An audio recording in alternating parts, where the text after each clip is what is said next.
Welcome to the Spath Meshi podcast.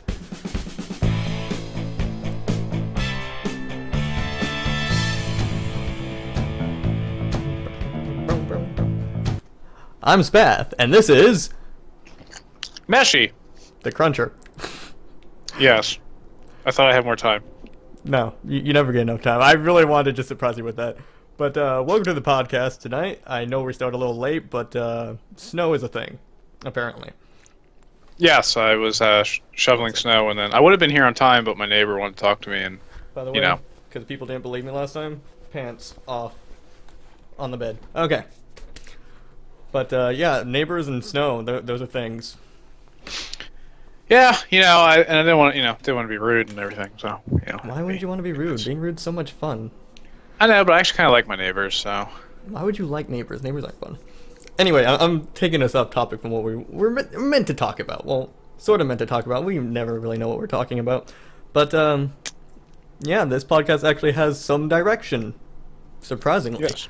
For the first time ever, we had some we will direction. discuss Godzilla.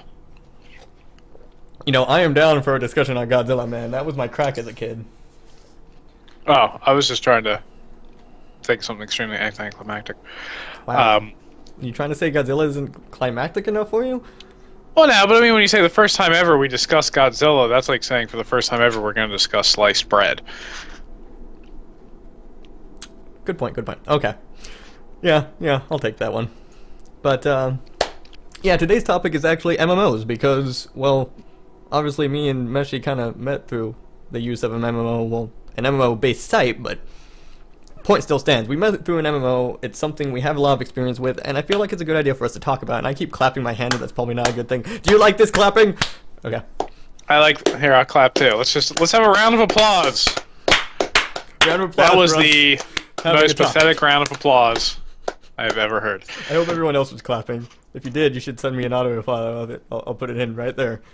Be special Yes. and awesome. We'll do some editing. That would be fantastic. I like how we say we when you know it's probably going to be me. Well, what I meant, we'll do some editing, as I meant we won't do any editing, but I wanted to get their hopes up, Why are you going to do that? I feel that if you get someone's hopes up and then crush them, that is a joy that cannot be replicated any other way. Okay. I'll take that. Excellent. I don't think that really means anything to me, but I'll take it. But, yeah, so MMOs. They're a big thing now, and honestly, we should probably kind of define an MMO because it's changed over the years, because if I remember correctly, MMOs really started out as what we now call MMORPGs. Those were the only MMOs. So, Yeah. I guess now we have to kind of extend what we think of as an MMO, because even a shooter like Call of Duty is technically an MMO now.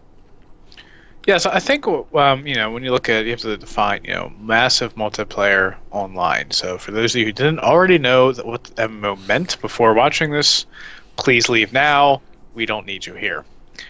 I want you here. I love you. Don't go. Please stay. Don't anybody ever leave us.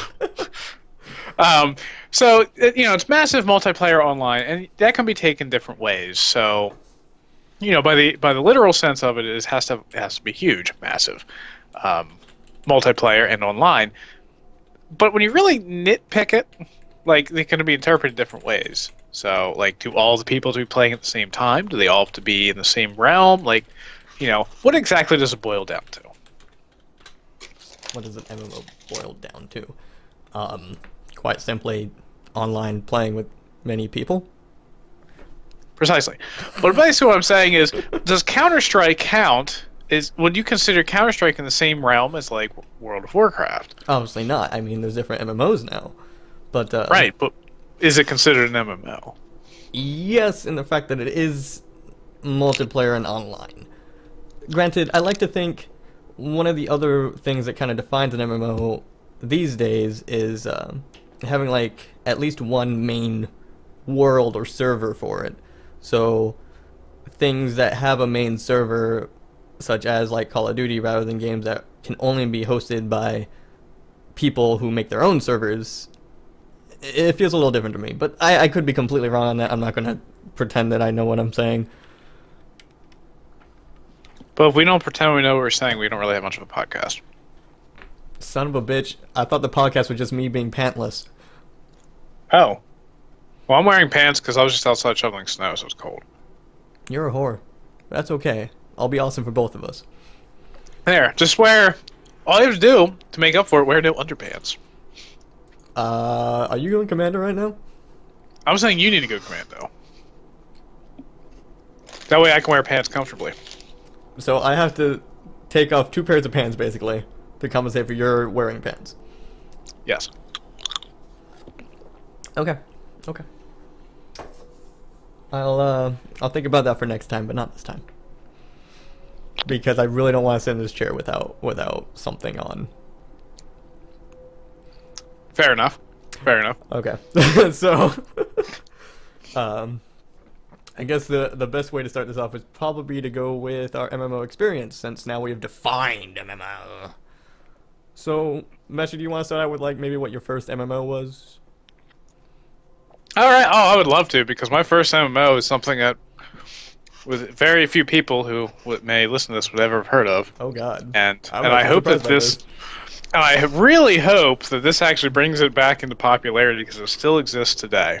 And that is, and this is not an MMORPG. This is not an FPS. Oh. It is, but it is still an MMO, and it is called Imperial Conflict.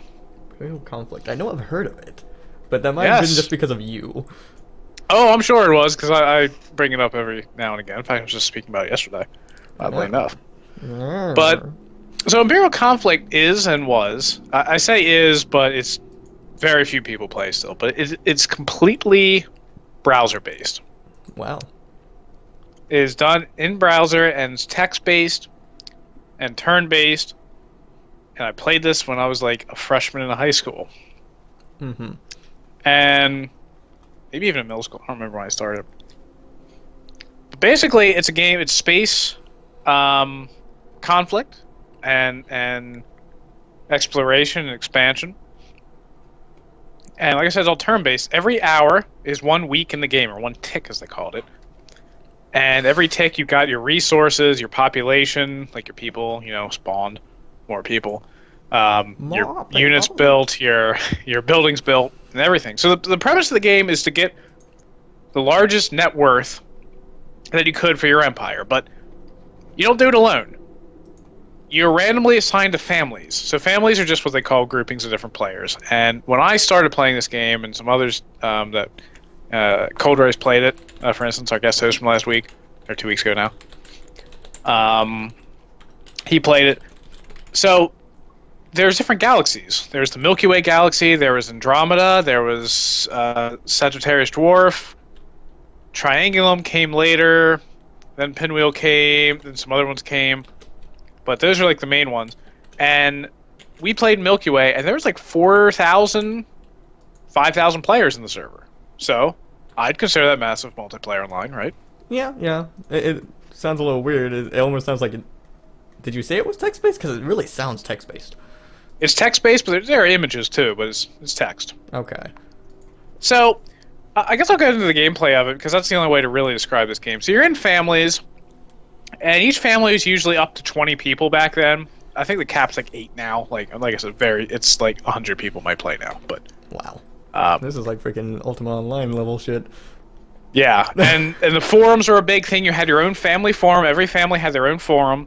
And then there's like the universal forum where you could talk about news and stuff, like, oh, this family's warring this family, and this one made peace. And then there's the Congress that only the leaders and vice leaders could go in. That no longer exists anymore, but so it's very communicational based, very text based, and the premise of the game, like I said, is to get the biggest net worth. So you had different roles, because they were pre-made. At the beginning, there were 3 pre-made races, and they brought out 2 or 3 more.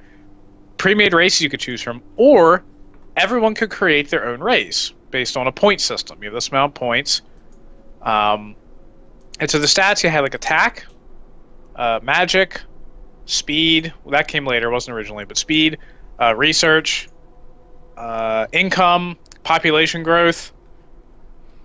I'm missing one. I don't think I am actually. And then and then there were special operations and wizard spells you could get with points. Like, oh, if I want to be able to plant nukes, I have to spend points to have that ability for my race. So you customize your race to be what role you want it to be. And the roles are basically, you had your attackers, who obviously were people who built up fleet and attack people. Self-explanatory. Bankers, who made money and funded the family, especially the attackers, because you had fleet income or upkeep. I'm sorry, so you had to have income so your fleet didn't disband. Oh hey, you're not paying me, I'm not going to fight for you anymore. Okay, or the droids busted. I don't really know how droids took food. Anyway, that was a long ago. Then you had like your researchers slash resourcers. Basically, they'd pump a lot of research into like constructions. They made cheaper buildings. They could make more resources. So before we get too far into this, because I feel like we're just going to get into explaining one game. Yes. Basically, this was a very, very... Well, there's only 2 more roles, and then I'll be done with it pretty much. Go ahead, then. Go ahead. Okay. So then there's the oppers, who did the spells and the ops on people, and then they did retaking. Oh, actually, that's it. That's the last role. So basically, you worked with your family, and you tried to do wars, and you allied people, and that was the whole premise of the game. But like I said, it was turn-based, and I mean, turns went every hour, so you had to be on top of it. You had to know what was building, what not, and it took a lot of coordination and teamwork. And so that was the first MMO I ever played, and I actually played it not that long ago, a couple years ago. Oh, you actually played it a little more a couple years ago? Yeah. Wow, I can't believe I really can't believe it's still going. But then again, I mean, Ultima Online's still going, so. But the thing is, like, it didn't just keep going. Like the rounds, like you'd play for like 3 months was a round, and then it resets. Oh, so like at the end, it's like at the end of the round, like you had the biggest families and the biggest players, like okay, they won, and then it resets. It resets, and everyone gets a new family. Okay.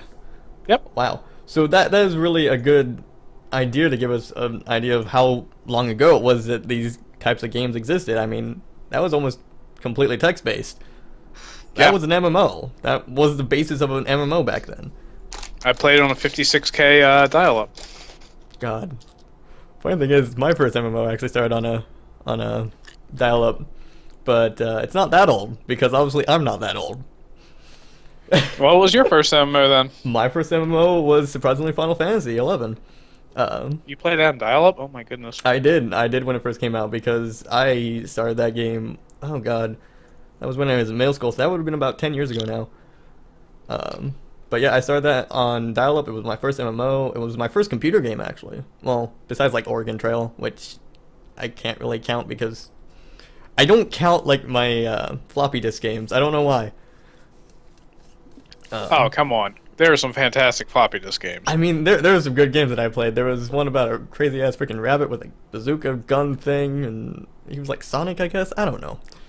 But that was my first, like, big PC game, my first MMO. And like I said, I started that back in middle school. I started that when I was about 13. So that was my first introduction into MMOs, and it was really one of my first few Final Fantasy games too, because I think before that I'd only played like 9 and 10 maybe. I'd seen people play 8 and 7, but I hadn't played that for, I wouldn't play that for at least another 1 or 2 years, I think. But it was one of my first major games, and it was my first real look into multiplayer games besides things like Mario Kart or other like childish kind of like racing games. And so Whoa. Mario Kart is not childish. Mario Kart serious business. I guess when I mean childish is I mean things that will marketed towards children. Like, yes, there's a lot in Mario Kart and there are some serious players, and even I can be serious at that game once in a while nowadays, but it was marketed towards children. It was a very simplistic system in the end. But like I said, 11 was my first real in-depth look at multiplayer games. And it was really weird for me at the time because, again, I'm little Troy. Think of cute little Troy. I know that's really hard to imagine, but I'm going into this game thinking, so a bunch of people can play at once in an RPG? That wasn't normal for me. That was really weird, and getting used to the whole idea that you're playing with other people was really kind of awkward to me, since I didn't get to play a lot of multiplayer games before that, since it was kind of hard to get people to come over, or I just couldn't find ones that were interesting to me because back then probably the most interesting multiplayer game I could find for myself was like Dynasty Warriors, which was just hack and slash, nothing really strategic about it. Except beating Lu Bu. Lu Bu has come to destroy us, and you're just gonna have to accept that, damn it. Lu Bu fights for no man. God damn it, Lu Bu. But yeah, that's my first MMO. I played a lot in between there. I kind of lost interest in it a bit my first like year playing it because I leveled a healer first, and that was really weird. But I came back with a vengeance, and I got a lot better than some of the older people I knew who played that, which was really, really nice back then. But yeah, that's my first game. Not sure what else I want to talk about with that because I feel like I'm just going to get really, really technical. I don't want to do that. Well, we can get very technical about that because, you know, We've that both played gaming it. just, yeah. Played? Some of us are weaker than others. Yes, I know. I can't believe you went back to that. Says the man who has actually played the game for about 9 years.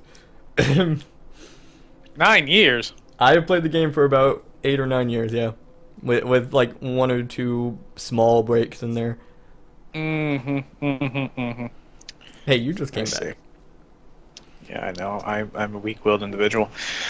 But obviously that's the game that we met through, sort of, since it involved a community site. But still, that was the game we met through. I know. And every time after I stopped playing, I was like, I hate that game so much, and here I am. You come back Weak-willed anyway. individual. And so I have to be the strong one now. It's kind of like cigarettes. Yes. It is. Well, you know, while Final Fantasy 11 might be cigarettes, I feel like WoW is crack.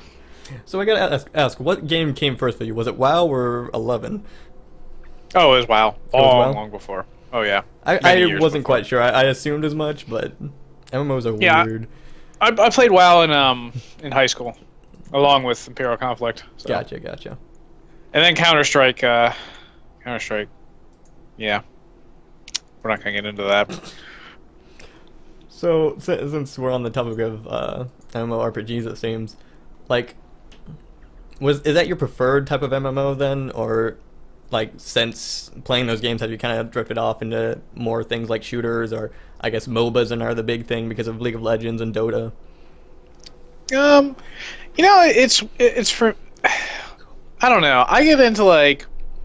I'll get into something, like, real hard, and then I'll either burn myself out of it, or I'll just keep going. And it's kind of tough. Like, I liked a large variety of games, and it usually comes down to less about the genre than, like, the game itself. Natural gameplay, then? Yeah, like, I mean, I enjoy FPSs, but they're very frustrating, because if you don't, like, play them a lot, it's tough to play them competitively online, because people who play them day in, day out are just gonna, like, you know, pwn you, unless you're, like, some sort of, like, miracle. See, I don't know. I'm lucky in that because I have that special touch where I can pick up just about any shooter game and be at least like above mediocre good. And so I don't really care about practicing because I'm just kind of there to have fun. So it's like I'm semi good, but I really don't give a shit. Yeah, I mean, I'll do like in Counter-Strike Go, for instance, I got that and I was like, well, it's a lot like 1.6, and I played the hell out of 1.6. I was pretty good at 1.6. I was like, oh, you know, I should be all right in this. And oh my, I mean, after years of not playing Counter-Strike, you go online and you get these people who, you know, they played it like religiously, like I used to play, you know, old Counter-Strike, and no, it's it's even if you're like above average, you're still not going to be, you're not going to have a good time, you know. And it's a lot of it, you know, it's not just necessarily the reaction time, it's also knowing like how long it gets from point A to point B, where are the good hiding spots, the blind spots, you know. Yeah. So, you know, I don't really have much of a preferred. Like, I do enjoy RPGs and MMORPGs, but they can get kind of like, they can burn you out pretty quick. Like with WoW, this latest WoW expansion, like I was really into it when I first got it. You got really hard into it and then tried to get me into it. Yeah. Speaking of which, do you feel like MMOs have this kind of tendency to make us want to drag other people down with us into the madness that is the MMO? I think that's the nature of the beast, you know. It's multiplayer games. It's like, you know, Smash Brothers. Like, hey, you know, one play Smash Brothers is great. It'll be more fun with more people. Yeah, sweet. And then you play, and then, you know, that's the point of a multiplayer, especially in an MMO. Everything's designed to do with more than just one person. Yeah, and it's kind of designed to get you into that addictive mode. Oh yeah. But this is actually a nice thing for us to talk about because I feel like we're two opposite sides of the MMO community. I'm someone who can get addicted to something for a long time and get really invested into it, and you seem to have that kind of off and on kind of like towards things. Yeah, absolutely. Yeah, it's a love-hate relationship all the time. Oh yeah, I've heard it constantly. I hate this game. I love this game. I hate this game. I love this game. I'm just like, I love this game. I love this game. I love this game. I love this game. I love this game. I love this game. Honestly, the only game right now that hasn't gone to the hate mode yet is League of Legends. It's the only one that hasn't happened with. By the way, that's a damn lie. He hates it every time he plays it. He just keeps playing. That is not true. That is not true. I've been climbing the ladder. It's doing well. Then you play with me. Well, that's okay. I don't expect to win those games. I expect to have fun. There's a difference. Fun and winning don't always go hand in hand, kids. Keep that in mind. Speaking of which, we should really set up a drunk league streaming time at some point that you can stream on your channel. I haven't done that in a while. I could be good. It might be next week because I have like all weekend off, but we can talk about that later. I just realized I have orange juice with banana in it, and I have vanilla vodka. Be right back. We're going to take a break while I drive all the way to his house and steal all the alcohol. Yeah, it's not enough to drive. It's not drive-worthy amounts of alcohol. So, what is it, like a glass? Yeah, it's a handle that's like it's under half. It's under half. Okay, I've been there. I got a lot of that in my freezer right now because friends of the roommate come over and they bring alcohol and they don't want to take it with them, so it's mine. It's mine now. That's fantastic. I'm pretty sure there is White Russian in there right now, like pre-mixed for me. Or something. Is it like a pre-mixed White Russian? Like it was purchased that way? Because I would. It's assumed it was purchased that way, so. I would be careful. I would too. I'm not gonna go into further details. I'm a little scared now. Anyway, now that we've gotten like the basis of our MMO knowledge out of there, I think a good idea would be, what was, say, your favorite MMO that you've ever played? Oh dear Lord. Oh yeah, this one's gonna dig deep for you. It's gonna dig deep. Favorite MMO. I can give you some time to think if you want. Well, it's difficult because everyone has its ups and downs. I mean, 11's right out. I know 11 is not. Oh, I know 11's out for you. 11's gonna be my favorite just because I liked that grind. I became that grind. That's where I made a lot of my friends. That's how I learned a lot of my life skills. I know it's kind of weird to think that way, but I am the person I am today because of what that game did to me, and I like it. Granted, there are bad moments from that game because obviously I got addicted to it for a time, and addiction's a bad thing, guys. Don't get addicted to games. It's bad and it's not good. And yeah, it kind of ruined my life for a short year. Yep, I can attest to knowing that feeling. I don't know. I mean, like I said, everyone has its ups and downs. Like I enjoyed 14 when it came out, but I got burnt out on that. 11 I'm enjoying currently. I mean, WoW has the longest amount of time that I've played it, although I think League of Legends is slowly catching that. But because we've rolled out Counter-Strike, because that consumed my life. So I mean, I think I would have to say WoW, just because the time I played on it. I mean, I played it from the beginning. I played it through the first 2 expansions. The third expansion is when I stopped. Then I came back at the end of the third expansion. Then I stopped again, came back at the 4th expansion, stopped, came back at the newest expansion. You know, so it's like it always brings me back. There's always that nostalgia and, you know, everything. Like a lot of people, you know, met a lot of people in that game, and still talk to a few of them. So, you know, it's I'm going to go with WoW. It's just because, well, heck, as we speak, I am looking at a World of Warcraft Wrath of the Lich King poster hanging on the wall. So, that's his life right there. Yeah. But I wonder if, since WoW is kind of like, to you, kind of like my Final Fantasy was, it was one of your younger MMOs. I wonder if that's part of the reason why you go back to it. I think it's a lot of it. Also, I actually enjoy the lore of Warcraft, and even though I know WoW breaks a lot of the lore, like, you know, but I do enjoy it everywhere. Oh yeah. Oh, absolutely. Well, it's not even necessarily that. It's more they don't really do that. But it's kind of like you had Warcraft 1, you had Warcraft 2, and Warcraft 3, and they each had the stories, and the stories got, you know, more involved. And then when it came to WoW, it was like, okay, we're gonna kill off all of these characters as raid bosses. Go. And but they do still. I mean, they still do add more story to it, like with the Wrath of the Lich King, the poster. You know, like I said, for instance, that expansion. You know, they. Spoiler alert! They killed off Arthas, who was the Lich King, but then you know, a new Lich King was born, because there always has to be a Lich King, and you know. So you know, I actually enjoy the lore. Like I'm a big Thrall fanboy. I almost bought a huge Thrall metal painting. See, the other day. I call you a nerd right now, but I remember all the things that I know. So, like I damn near bought it. It was like at the cart, and I was like, no. No. Put it back. Put it back. Yeah, but so I think that's a lot of it. I really enjoy the lore, and so then, you know, and I enjoy the gameplay if you're a warrior for life. And what I like about WoW is they get that feud going with the Horde and the Alliance. So, like, for instance, a few weeks ago, I was driving and I saw a car that had an Alliance bumper sticker on the back. I remember this story. And we got into the highway, and I was going to drive up next to it and roll down the window and yell "For the Horde" really loudly, but then a van got in my way and cut me off, so I couldn't do it. So we yelled at the van instead. Or at least I would have. Oh, yeah, I just rear-ended them.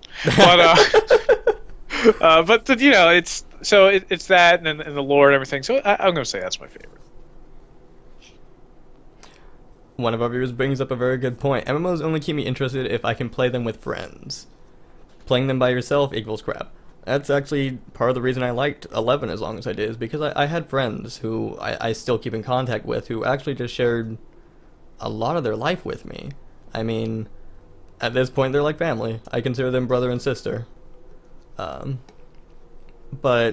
MMOs are definitely tied to the idea of playing with their friends. Some people do it solo and they go pro or what have you, and that's how they play, but a large contingent of them, that's the right word to use, right? Contingent? I don't... It sounds good. Sounds good. As long as it sounds good, it works. I'm sure the English major will get me later. But a large portion of them play because they're playing with friends. And you can kind of see them fall off quickly as their other friends start to diminish or whatnot if they don't make another, like, friend base in the game. And that's pretty much how my MMOs have been. I made friends in the game, or I had friends going into it. I started 11 because a friend started me on the game. Like, he was playing on the PS2, and he showed me the game, and it was kind of cool to me. At the same time, it was like, oh, I have a friend playing it. And then I got into it. I made my own friends, and I got addicted to it. I got deep into that game. I mean, I mentioned a little bit earlier when I was saying I wanted to call Meshi a nerd, but the fact is, I got to the point where I was memorizing equations, and apparently I did use contingent correctly. Awesome. Woohoo! But I got really deep into that game, whether it was lore, mechanics, or just like the general like friendships I made. That game was a second life to me, as much as I hate to admit it, because it really makes me feel like, wow, I lived on the internet for a long time. I still live on the internet. Anyway, but that said, I want to comment on your Horde versus Alliance thing. I think that's a really nice mechanic, honestly. It's one of those game mechanics that really seems to pull people in. It's one of the things I've seen a lot of support for when it comes to WoW. It's always, why do you like WoW? And it's like, because it's for the Horde or for the Alliance. So would you say that, like, having that I wouldn't say it's a straight PvP mechanic, but that kind of lore-ish player against, or not so much player, faction against faction kind of mechanic, does that pull you more into a game if they properly do it by tying it into the lore? Absolutely. Because right off the bat, it gives you, and in essence, in this case, half of the other player base something in common. I mean, right from the get-go. And it's a way to cause interaction, between people, and also filthy alliance. But the only thing, WoW kind of strayed from it a little bit, and it makes me sad because in the original, Horde had Shaman, Alliance had Paladins, cut and dry. Like, Horde cannot get Paladins, Alliance couldn't get Shamans. Then the first expansion, well, now we introduce new races, and the Horde race can become Paladins, and the Alliance race can be Shamans. Now they all have the same classes. And then it used to be that the priests, each race had a race-specific spell for priest. And I thought that was a really cool mechanism. Like, hey, cool, so like a troll priest isn't the same as an undead priest. And then they got rid of that. And eventually it got to the point where, like, originally the quest lines were, like, different. And they still are in the base, but in the expansions, as they came out, the quests got pretty much the same. So, like, if I level up, I mean, in the latest one, I think it's a little different. But, like if I were to level up my Dwarf Paladin, because I have a Dwarf Paladin, even though I'm Horde for life, but I made, in my defense, that was when Alliance were the only ones who could have Paladins, and I had to know my enemy. He just wanted to dig a diggy hole. I did want to dig a hole. So I'm not dead of the world. If I would, like, level my Dwarf Paladin in the expansion zone, and then I would level my Orc Warrior in the expansion zone, even though the quests are different, because it's like, I'm in the Horde City or the Alliance City, essentially they're the same. They're basically, like, if I have to destroy, Demolishers, which are Horde tanks for the Alliance side in this one quest, in the Horde side I'm going to be destroying Alliance Ballistas. So, like, well, yes, I do enjoy the faction versus faction. I feel like as of late it's gotten very much... It doesn't really factor any more than race. I feel like that's a problem with a lot of MMOs these days, is they want to make these unique experiences, but they're afraid that everyone's going to comment with, oh, well, that's not fair that they get this and we don't get that and blah, blah, blah. And yes, that's an understandable, like, complaint that you kind of want everyone to be equal, but at the same time, I feel like a lot of, at least, like, older players or people who have more experience with RPGs like more the idea of there are these specific things that are, like, either specific to a race or specific to a faction. And that kind of ties them in because it lets you delve more into the lore a bit more. It lets you roleplay more. Definitely. It's definitely something Final Fantasy did wrong with 11, because yes, you had the city-states or whatever you want to call them, but they really didn't go at each other. They didn't have too much over the others. Yes, there was a little bit of warring between them, but not enough to really facilitate, like, the Horde versus Alliance thing. And now with WoW, you say that they kind of tried to even out things, and that kind of messes with how it used to work in the lore and how it really works with the Alliance versus Horde thing. Yeah, I mean, it's still within the lore. It still works out because there's always tension. There's always going to be tension, and they at one point they tried to smooth it over, and then, like, the Alliance King returned, and then, like, just completely crushed it and was like, we got to kill the Horde. And so it's kind of cool. Like, there's always that tension, and the lore still goes with it. It's mainly the questing factor and everything, where it doesn't really feel like the experience is different if you're playing Horde or if you're playing Alliance. It feels the same. Yeah, that's not good, because, I mean, Horde's a bunch of scary monsters, and Alliance is a bunch of cute human dwarf things stuff. My limited knowledge of WoW is showing. If the dwarves could come to the Horde and the Blood Elves could go to the Alliance, I'd be happy. That's all I want. That's all I want in life. That's all I want in life. Filthy Blood Elves go back to the Alliance where you started. Whoa, dwarves come to the Horde. Whoa. That's all I want. I say screw that, because the only reason I ever enjoyed playing WoW, because I was always forced to play the Horde by somebody, was when I was playing the elves, because I have a thing for elves, and everything else in the Horde is really ugly. But you know that the Blood Elves... I'm kind of shallow. The Blood Elves started off on the Alliance, then Lord Garithos,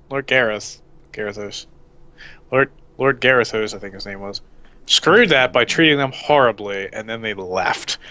Send them back! The Horde doesn't want them! Get them out!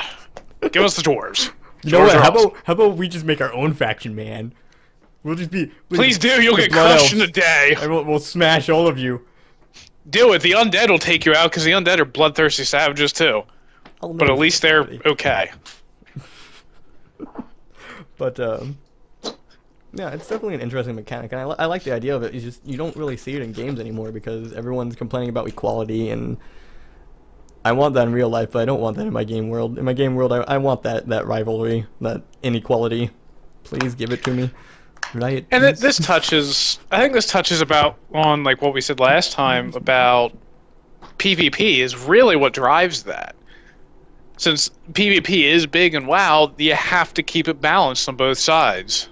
But the good news, and that's a lot of that. The good thing about WoW was the fact that yes, it was very PvP oriented, but they still had like the PvE environments, the ones where you didn't have to worry about PvP. And oh, I started on PvP. Trust me, PvE much better. I mean, don't get me wrong. I like having PvP aspects once in a while, but when it comes to MMOs, especially RPGs, I'm not a huge fan of the PvP because yes, it's a mechanic and it plays into the lore sometimes, but I'm not there to fight other players. I'm there to fight things because there's monsters and dragons are technically monsters, but that's not the point. I want to kill things. I don't want to kill players because they're just going to look at me, hit me with a fireball spell, watch me die, and then teabag my body. And it's not my idea of fun, just saying. Yeah, it's never good to get teabagged while on fire. Yeah. I wonder if that ever, like, starts a burning sensation down there. I would, you know what? I would hope so, because then that way, it's the smallest amount of revenge that you can get. I've caused you discomfort. Yes. I know you've killed me and teabagged me, but now you have a small small burn. I don't even know degree. It's like 4th degree. Wait. No, you want like 1st degree. I don't know. Whatever. Either way. Half of a degree burn. Half of a degree.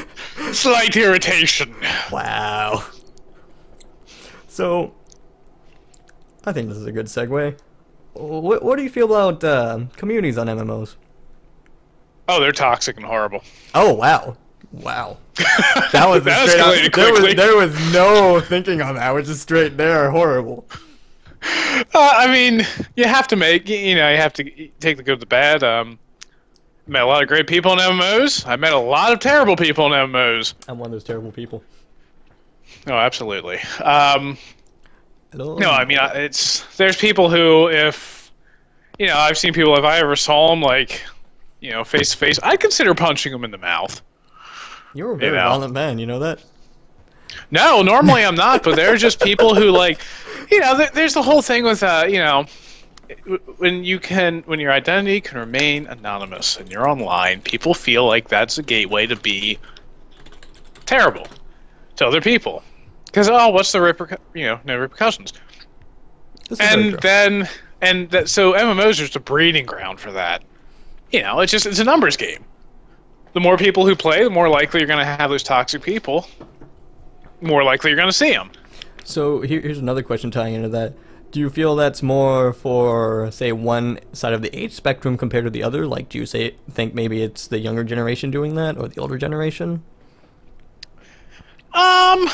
I mean, I would like to say that it's the younger generation, but it's difficult to tell because, it's not like, unless you're actually in a situation where you can hear them, talk, like in Call of Duty or something, they're sitting there on their headsets.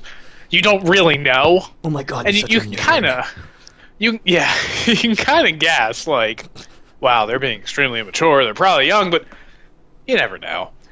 I mean, I'd like to say I think it's the younger generation, but because generally when people, grow up and generally mature more, they're not going to be assholes for the sake of being assholes because they know that, hey, you know what, there's no reason to do that. But I've also met people who are not in the younger generation and are assholes, not online, so, can't really say. Yeah, I feel like that's a good idea of it. I mean, I'll admit, when I first started playing again, I started when I was like 12, 13. I was young. I was in that younger generation, and I had to overcome the stigma that we were kind of, well, it was earlier generation of gaming, so it wasn't as much of the like new Call of Duty young people who have no idea what respect is, but there was still that kind of stigma of, oh, you're young, you're a kid, you don't know what you're doing thing. And I honestly hated it. I hated that stigma so much. For the first few years I played, I actually ended up lying about my age after the first, I'd say, 4 or 5 months of playing, because I was treated so differently when people found my age. Because I was young. I was, in their opinion, too young to be playing video games, essentially. And How old were you? Again, I was like 12 or 13, so I was in middle school. And a lot of the people who were playing it, because it was an online MMO, and one of the first kind of big ones, were probably like early 20s, maybe late 20s-ish. And so I had to deal with that stigma a lot. And now that I look back on like, well, not so much I look back, now that I look at the communities as they are, with how younger kids are playing things like Call of Duty and constantly yelling obscenities at each other and whatnot, I can understand why there was such a stigma against me. But at the same time, I feel like part of that comes from the way we treat the younger generation that are coming into games. Yeah, it's kind of like, I guess the older people are like hipsters, you know. I played this game before it was popular. I played this game before you were born. You know? Same thing. But I feel like that way of treating the younger generation also kind of fucks with how we want to act, because we feel like we're kind of underappreciated, and so we kind of lash out a bit. But at the same time, I see those people, I'm like, I never acted like that. I got past that stereotype. I acted above my age, and I'm proud I did that. And I wish more of the younger generation could do that, rather than doing what they do now, where they're basically acting like they're playing Grand Theft Auto every second of the day, and kind of giving people a bad reputation. Well, the young kids who act like that now are going to be the people who are in their 20s playing the games acting like that then. It's just who they are. Yeah. I mean, it's... Unless something snaps them out of it, but it's kind of like the whole, like, swatting thing. Like, you know, don't get me started on that. But it's kind of like that whole, like... There's just so much, like, negativity within the gaming community now, and it's just... I don't really know why. Like, what happened? I don't even know what happened. I am going like this whole Gamergate and everything, like all of that. Like, it's just like, oh my God, what started this? Yeah, I don't know. I guess you can kind of blame the internet for it, because we get so attached to these like memes and whatnot, and these jokes, as we call them, on other genders or races or whatnot, but then we take them way out of control, and while in our heads some of us still think, yeah, it's a joke, we don't realize that some people don't see it that way. They see it as an offensive thing, and we need to realize to stop it at that point. We need to take a hold of ourselves and understand rationality, and some people just can't seem to get that. Yeah. I don't know. It's like they I don't even know where I'm going with this. People just get so attached to like these things, so they think they're hilarious, and it's like, I don't know. I think a lot of people just don't really understand like what the repercussions of doing stuff like that is. So it goes back to that whole anonymity causing us to act like douchebags because we can't be held responsible for it. I think there's just a lot of people out there who really need a reality check. Reality check for all of you. I'm gonna make little cards that's just reality check. Reality check. It's a blank check. No, I'm not. I'm not. Yeah, no, but see, it's from. But what they don't realize is from their account, and then when they try to cash it for some amount, they get an overdraft fee. See, I'm evil. You're a very. Actually, I can't call you evil. That wasn't even really evil to me. I don't. All right, fine. We just send them glitter. No. We're not saying anybody glitter. I'm not going to be infecting people with craft herpes. That's not a thing. Are you sure? Because I could probably supply you with some glitter in the form of an envelope that you would open, and you'd have glitter everywhere. I swear to God, if you send me glitter, I'm going to cut you. And so it happens. Okay, now I understand how the community got as bad as it is. Exactly, it's glitter. Oh God, Diego's gonna send us glitter bombs now. What have you started? What have you started? Okay, so Alright. do you have any topics you want to bring up before I keep going down my little inside head list thing I got going on here? Alright, so I mean, if you want another MMO topic, and I saw someone say this in chat, worst MMO you've ever played? Oh, that's a good one. Worst MMO ever played? World of War. No. Um, let's see. Worst MMO. That's really, really hard for me to decide, actually, because while I've had bad experiences with MMOs, I can't say any of them were like particularly bad to the point where I wouldn't at least give them another try. I will admit that I didn't like World of Warcraft, but that's partially because I'm very shallow when it comes to my MMOs, and I like pretty things. So that was a big thing on that. I guess if I were to choose an MMO, I would probably just choose like the shooter genre in general, probably like a Call of Duty type franchise, just because that community, at least as far as I played, don't get me wrong, there were some good eggs in there, and I did like playing the games. It was just more of there's a lot less people I enjoyed conversing with, and when I played a shooter, I always wanted to have that kind of teamwork thing, and that never came out of shooters as much as it came out of other MMOs that I played. And so shooters were very chaotic and less team-based, and I didn't like that. And so I guess that would be my decision on that, is just shooters in general, probably particularly things like the Call of Duty series, just because of their chaoticness and my need for organization. You should play Counter-Strike. Have not played it. We'll probably play it eventually. I'm sure we'll stream it. Because that's more team-oriented. I think my worst, and unless I'm forgetting one, unless I literally blacked one out of my mind, which is possible, it's the first game that I ever actively uninstalled on my computer. Oh, wow. And that is Aeon. I actually played Aeon. You know what? I had a good time with Aeon until I hit level 30. Because they force you to go to the Abyss. It's the only place you get quests, and the Abyss is forced PvP. Oh, yeah, that's right. And the issue with that wasn't necessarily forced PvP. I was used to that with WoW. I leveled up on a PvP server. I got ganked a lot. I got used to it. The problem with it was... About that gank. That gank. The problem with it was is that I was leveling a Templar, and for anyone who's played the game, this was like really long ago, like before patches and everything.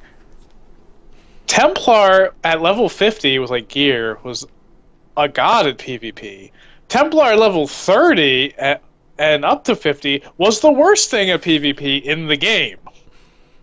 They were the tank.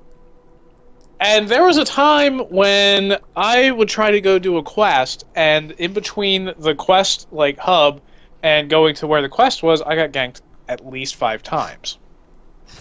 And it wasn't a far journey. And the other issue I have with the game is, one of the big things in the game is everyone could fly. You got wings, you could fly, and it was cool. It was like, oh man, I can fly anywhere. This is really cool, and it is. That you can glide everywhere.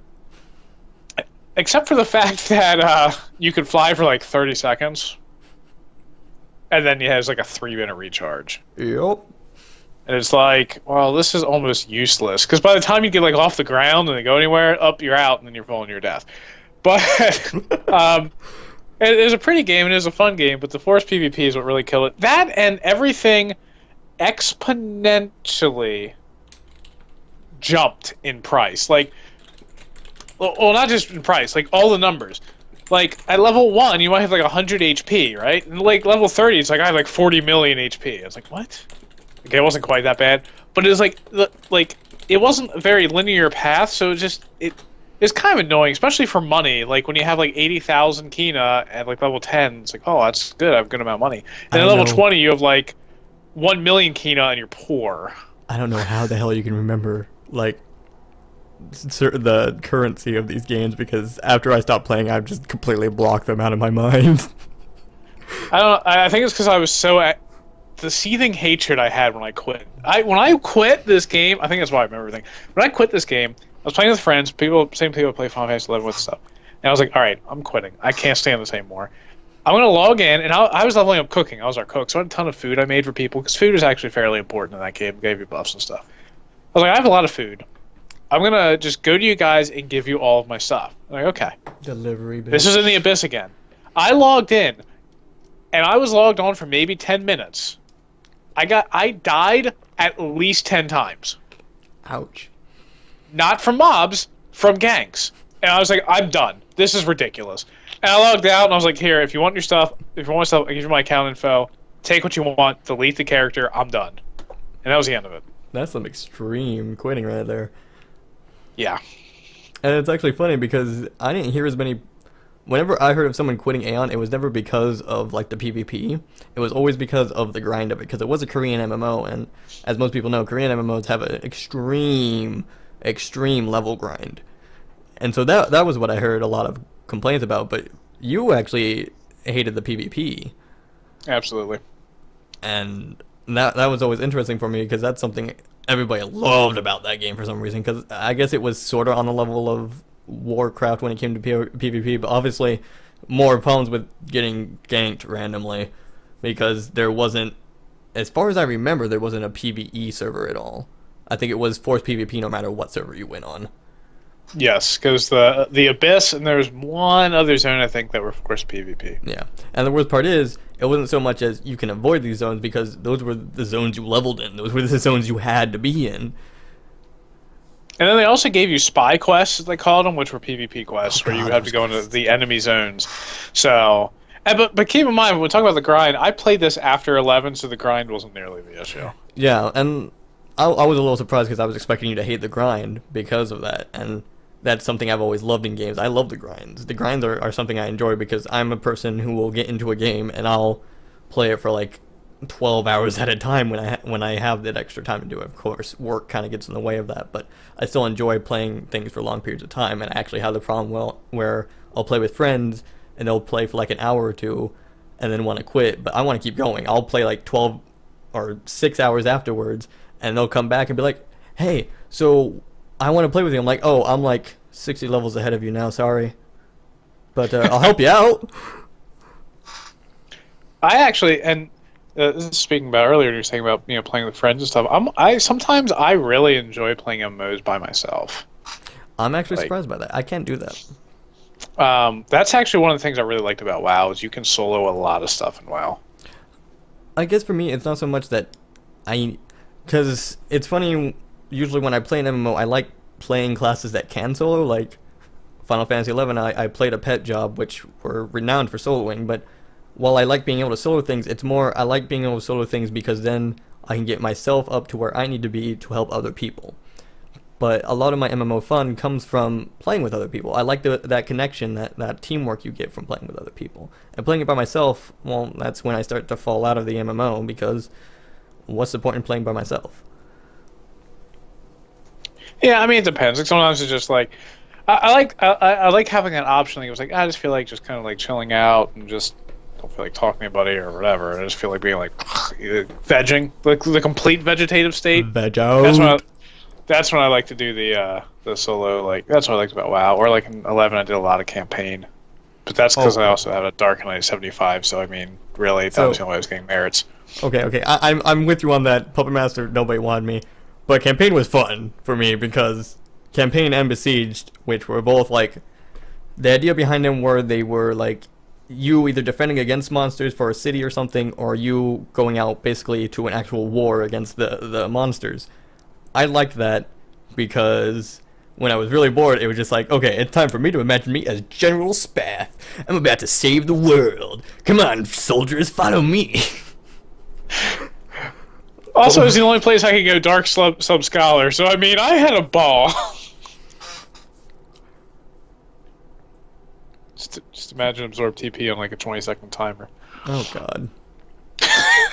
I'm a little sad I never got to play with you on that game. But it's like, well, you can now. But that's no, because I had to switch servers. That's not happening anyway. But the same thing, like you're saying, like the general spathing. I like that in WoW. Like whenever I do, especially this newest expansion, did a lot like stuff with Thrall and like the big players. Like I always kind of like I always look. It's like, oh, hey, look, there's Thrall and there's Sylvanas, and then here's my Druid. Yeah, that's right, baby. I moved up in the world, fighting alongside the big guns here. Moving on up. So I always kind of imagine that myself. So, like, I'd get into it, like, most people, like, they're sitting there on their mounts running next to them, waiting for them to catch up. I'm the guy who gets off the mount, goes into walk mode, and walks next to Thrall. Yep. Respect. Yep. Yeah. Or like everyone's getting ready to like run in, you walk slowly draw your weapon. You're like, okay, we're ready for this. Yeah. Exactly.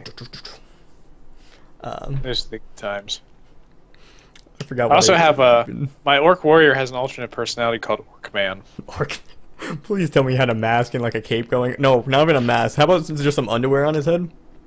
So basically, Orc Man, I would strip down to my Brawler's harness, which is just it's an undershirt that every like Orc Warrior gets to level 1. It's literally a harness, and no pants or anything. I'd keep boots on, so we'd have boots, and they have basically just like a fur loincloth, pretty much, a Brawler's harness, and then a cape and 2 axes. I love doing that shit like that. And he was Orc Man. He'd be like, Orc Man smash. Also, keep in mind, my Orc has a long, braided purple ponytail. I'm now an Orc Man fan. Can we make a animation of this or like a play video? I wanna make some machinima. While we talk, I'm gonna see if I have any pictures of Orc Man. He's gonna look for pictures. I'm gonna see if I have any screenshots. I suppose while he looks for pictures of Orcman, I should look for another topic to talk about, unless I can remember what we were currently talking about, because I feel like we got off topic and I have no idea what it was we were talking about. Well, we were talking about MMOs, and worst MMO ever is what we were just talking about. Oh yeah, worst MMO ever. Yeah, okay. But we kind of finished that, so... We kind of finished that and went into just stuff in general and things and stuff, so... I guess we could go into... Let's try... How about memorable moments or events? Like, things that actually, like, really touched your life or something from the game. Or maybe just, like, specific things you like doing because maybe you had friends that you constantly went with and you kind of made a connection with. So, like, one of my favorite moments was probably doing events in Final Fantasy like Dynamis, where you had to have between 18 and, what was it, like 30 people?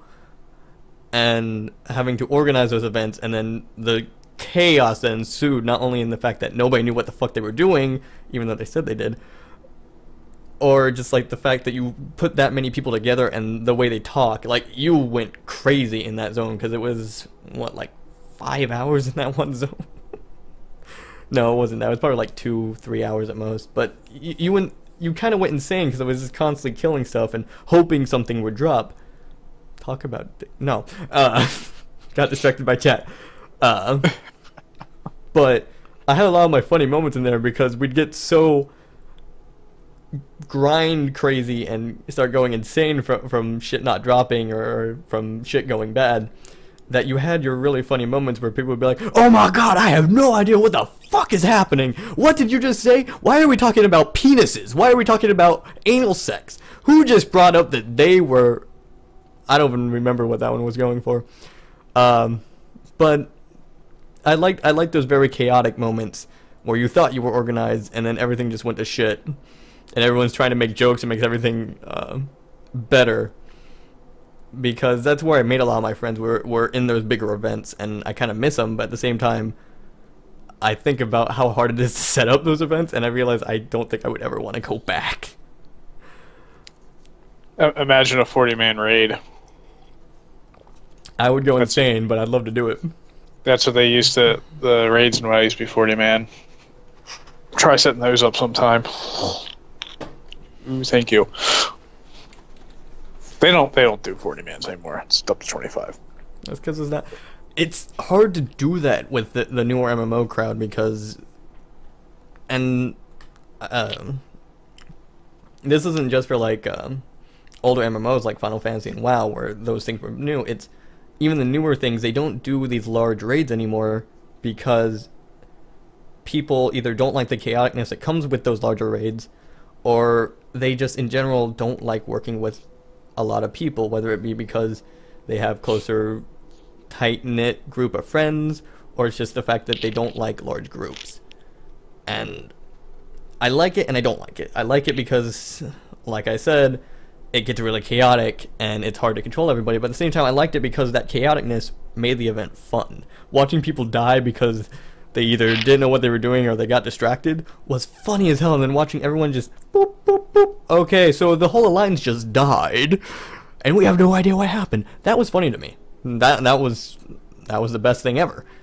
Even though we didn't get anything we wanted done, but not something I cared about.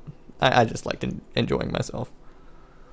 Since I am a Fury Warrior for life, let me just say I enjoyed the 40-man raids because you could actually be a Fury Warrior in a 40-man raid because they didn't care. It's the only way you're getting in raids. You're not getting in the 10-man raids. They're not inviting you. The 40-man, we just need you to fill a spot. We don't give a shit. Not efficient enough, bitch. Oh, absolutely not. I've been kicked out of guilds. I've been kicked out of parties for being a Fury Warrior.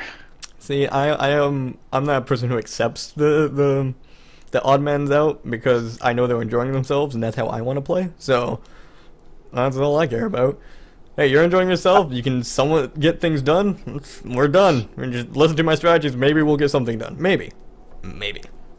I mean, I used to go into parties as my warrior, and I wouldn't tell them that I was a Fury Warrior until after the dungeon was over. Reminds me of, I think it was the second. No, it was the first time I did Dynamics on Puppet Master because my first job was Samurai, which was widely accepted. And one day I went in and started out on Samurai to get my party invite for Dynamis, and they invited me, and then I instantly switched to Puppet Master and went Anon. So nobody noticed until after I'd gotten my glass, because that was back when you still put them in your bazaars. And then jumped into the thing and was like, wait a minute, why is there a puppet here? I'm like, I kinda came Puppet Master. You were supposed to come Samurai! It's okay. I thought you were gonna say nobody noticed until my puppet pulled a group and we all died. Actually, my puppet ended up saving us because it pulled a group. Oh! Because that's when we learned that pet hate's awesome. Okay then. Because it died, everything ran back except for the one thing we wanted. And they're like, oh. Nice. So memorable moment. Oh, that's a tough one. I mean, I don't know. I think one of my most memorable moments was just actually not that long ago when I finally got, and I know this isn't a huge accomplishment, but it was for me when I finally got into gold for League. That was fantastic. Then that hopes and crushed. Those dreams were crushed when I did my placement matches this season. They put me in freaking bronze, but I've climbed out. I'm almost back into gold actually. So why you no platinum? Well, give me time. I had to give me time. It takes the climb out of silver is not a fun one. I expect challenger by the end of the season, bitch. Oh, good lord, not a chance. But that was pretty good. That was a big accomplishment for me. I guess the first time I hit level cap in WoW, level 60 warrior, that was pretty big. I don't know. I don't know if there's anything like real extremely memorable. I mean, did some raiding stuff with guilds, but we never did anything that was like too huge. So there was nothing that touched your heart a little bit. Come on, there's gotta be something. I have a T-shirt from my old Counter-Strike clan. Okay, that's kind of cool. I wish I'd gotten to that. Actually, I have two. I have one from the original clan, the core clan, and then the one that we broke off and we dumped them because the leader was a jackass. We went and made another one. I have a T-shirt from them too. That was pretty cool. But yeah, it touches my heart every time we do a podcast, Spath.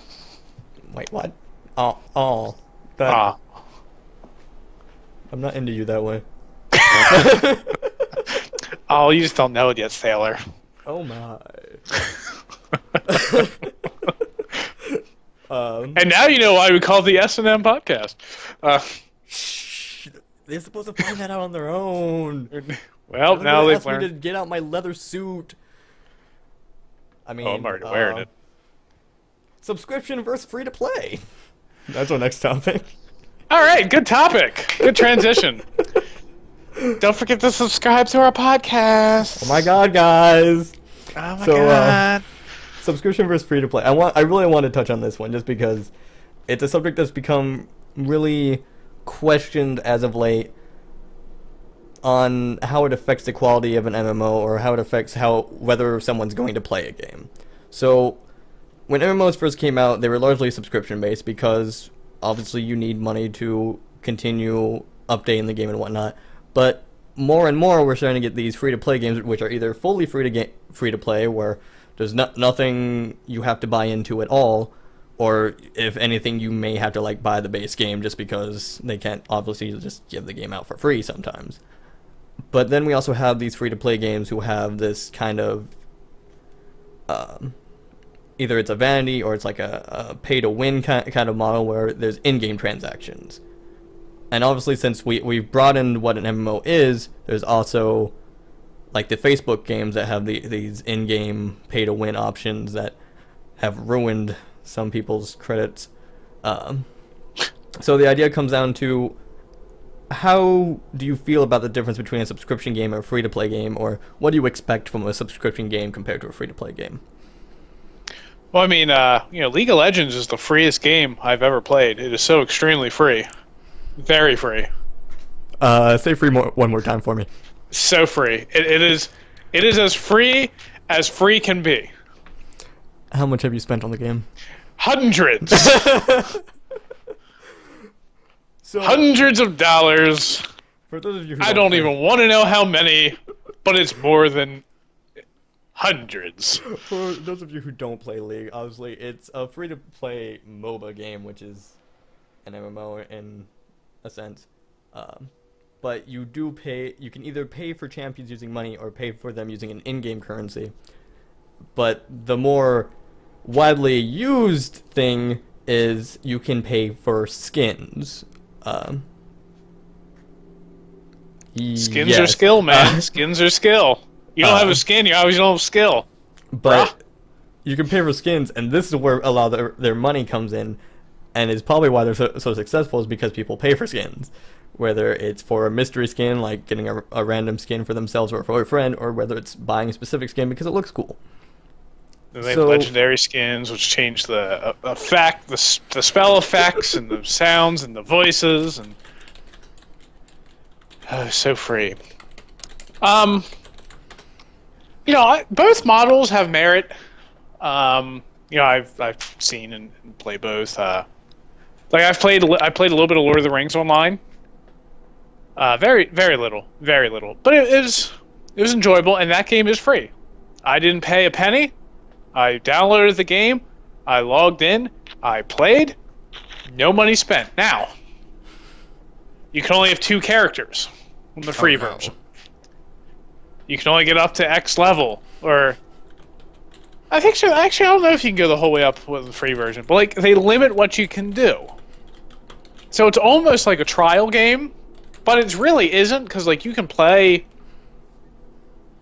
I think you can play basically the entire pre-expansion game for free, but like I said, you don't have 2 characters. You can't go into the expansion areas, so it's like, so you end up, well, maybe I'll pay to unlock this, maybe I'll pay to unlock that, and then they start nickel and dime you. But I didn't play it long enough to really have a full opinion on it. WoW, subscription-based game, I like that because when I log in, I know I can do whatever I want. I'm not going to have to pay anything for it. So I paid for it. It's nice. League is, I actually really... Completely free, by the way. Best free game ever. So free. Very so free. I actually like their model, though, because if you're a person with better willpower than I am, and you just want to play the game, you don't have to pay a penny. And you will never have to pay a penny, as long as you play the game. And what I like about it is, there's nothing that you can buy with real money in League of Legends that enhances your ability to win.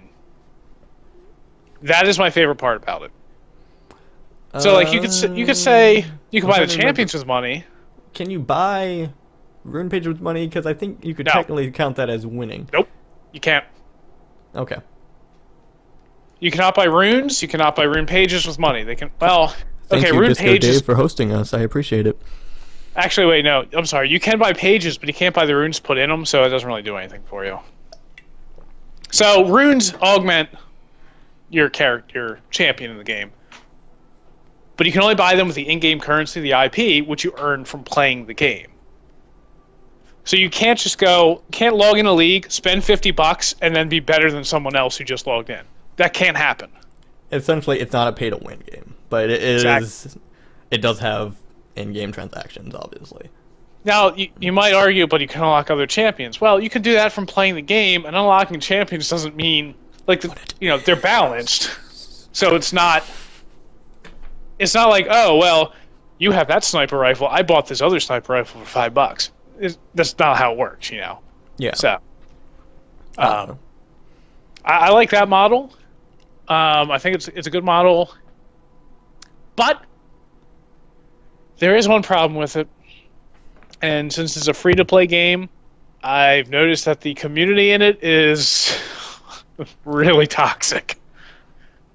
And really toxic. That's something that's hard to moderate when it comes to free-to-play games, because obviously anyone can jump in whenever they want. They can make multiple accounts if they wish, so if they do get banned, it's another thing, unless they do IP bans, which a lot of games will not do. Actually, the League does if they're really bad. But they actually, well, I should say this. The community has been getting better because they have been doing a good job of weeding out the toxic people. But they still, there's still a times where you get the trolls who flat out, since it is a team game, it's 5 versus 5, unless you're playing Twisted Tree Line and you're a freak. But, Hey. I like Twisted Tree Line. You calm your shit. I do too. But, so, since, if you're paired up with randoms, you're not playing with friends, and it's like, oh, well, we got 3 randoms in our group, and one of them decides, I'm going to troll this game and help the enemy team by just feeding them and stuff. Nothing you can do about it. And bam, now it's a 4 versus 5. You lose because one person decided to be an asshole. Yeah. That sucks. We're getting too much into League for a bit, but Hate Streak brings us back to one of the other models I brought up, which was you buy the game, but then there's no subscription after that, which is still technically free to play, but it's buy and then free, I guess. And my idea on that is it's a good idea, but oftentimes they get straight back into how League has its system where, yes, originally you don't have anything to buy into, but after a few months or so, they'll usually make some kind of cash ups for you to buy vanity items or whatever, because they kind of have to make some kind of profit out of the game. And when you're programming it and adding stuff to it, it's kind of hard to keep those programmers going if there's nothing for you to get money off of from the game other than the base game, which obviously after a while you're not going to get new people buying the game. Meshi, if you want to weigh in. Yeah, I mean, that model's not bad. It's just, yeah, because you have to host the servers and everything. I always feel like, I don't know, I haven't really played many games like that, so I can't really comment too much on that. I don't really like the idea of the model. Because I feel like... I like it in the sense that you don't feel like you're locking yourself into it as much. But I also feel like there's not enough going into them for them to actually care about the game enough to update it properly or keep it maintained. And I wonder how exactly they're keeping servers paid for at that rate. Yeah. I don't know, I feel like those games have the least amount of potential. Or they are, like you said, just going to start nickel and diming you with other stuff. So, I feel like... I mean, while I want the game to be as cheap as possible, I still want them to be able to, make money so they can continue to add to the game. And I feel like that is the worst model to do that. And honestly, when it comes to MMOs, the subscription fee usually doesn't go above, what, $10, $15-ish? It's usually 15, yeah, at the highest. The goal I found out of an MMO is that it's a game that continuously updates, that there's continuously more to it, and I'm only paying $10 compared to buying a new game every month and playing $60, which I'll get maybe 10 hours of gameplay out of, depending on how long the game is, the studio, blah blah blah. Whereas with the MMO, I can keep playing, and also I can make new friends because online interactions are a thing. So just like Meshi, I really don't like the whole pay once and then free to play. I'd like it to work, but I just don't see it working in my head, and I've yet to see it work very well in practice. Though other people have different experiences, obviously. Except Monster Hunter. Monster Hunter's good, but Monster Hunter's, I don't know. I have mixed feelings about calling Monster Hunter an MMO because it is an MMO, but at the same time, it doesn't exactly. No, I can't say it does kind of focus on its MMO aspect. I don't know what to say about that one. Monster Hunter's special. Let's go with that.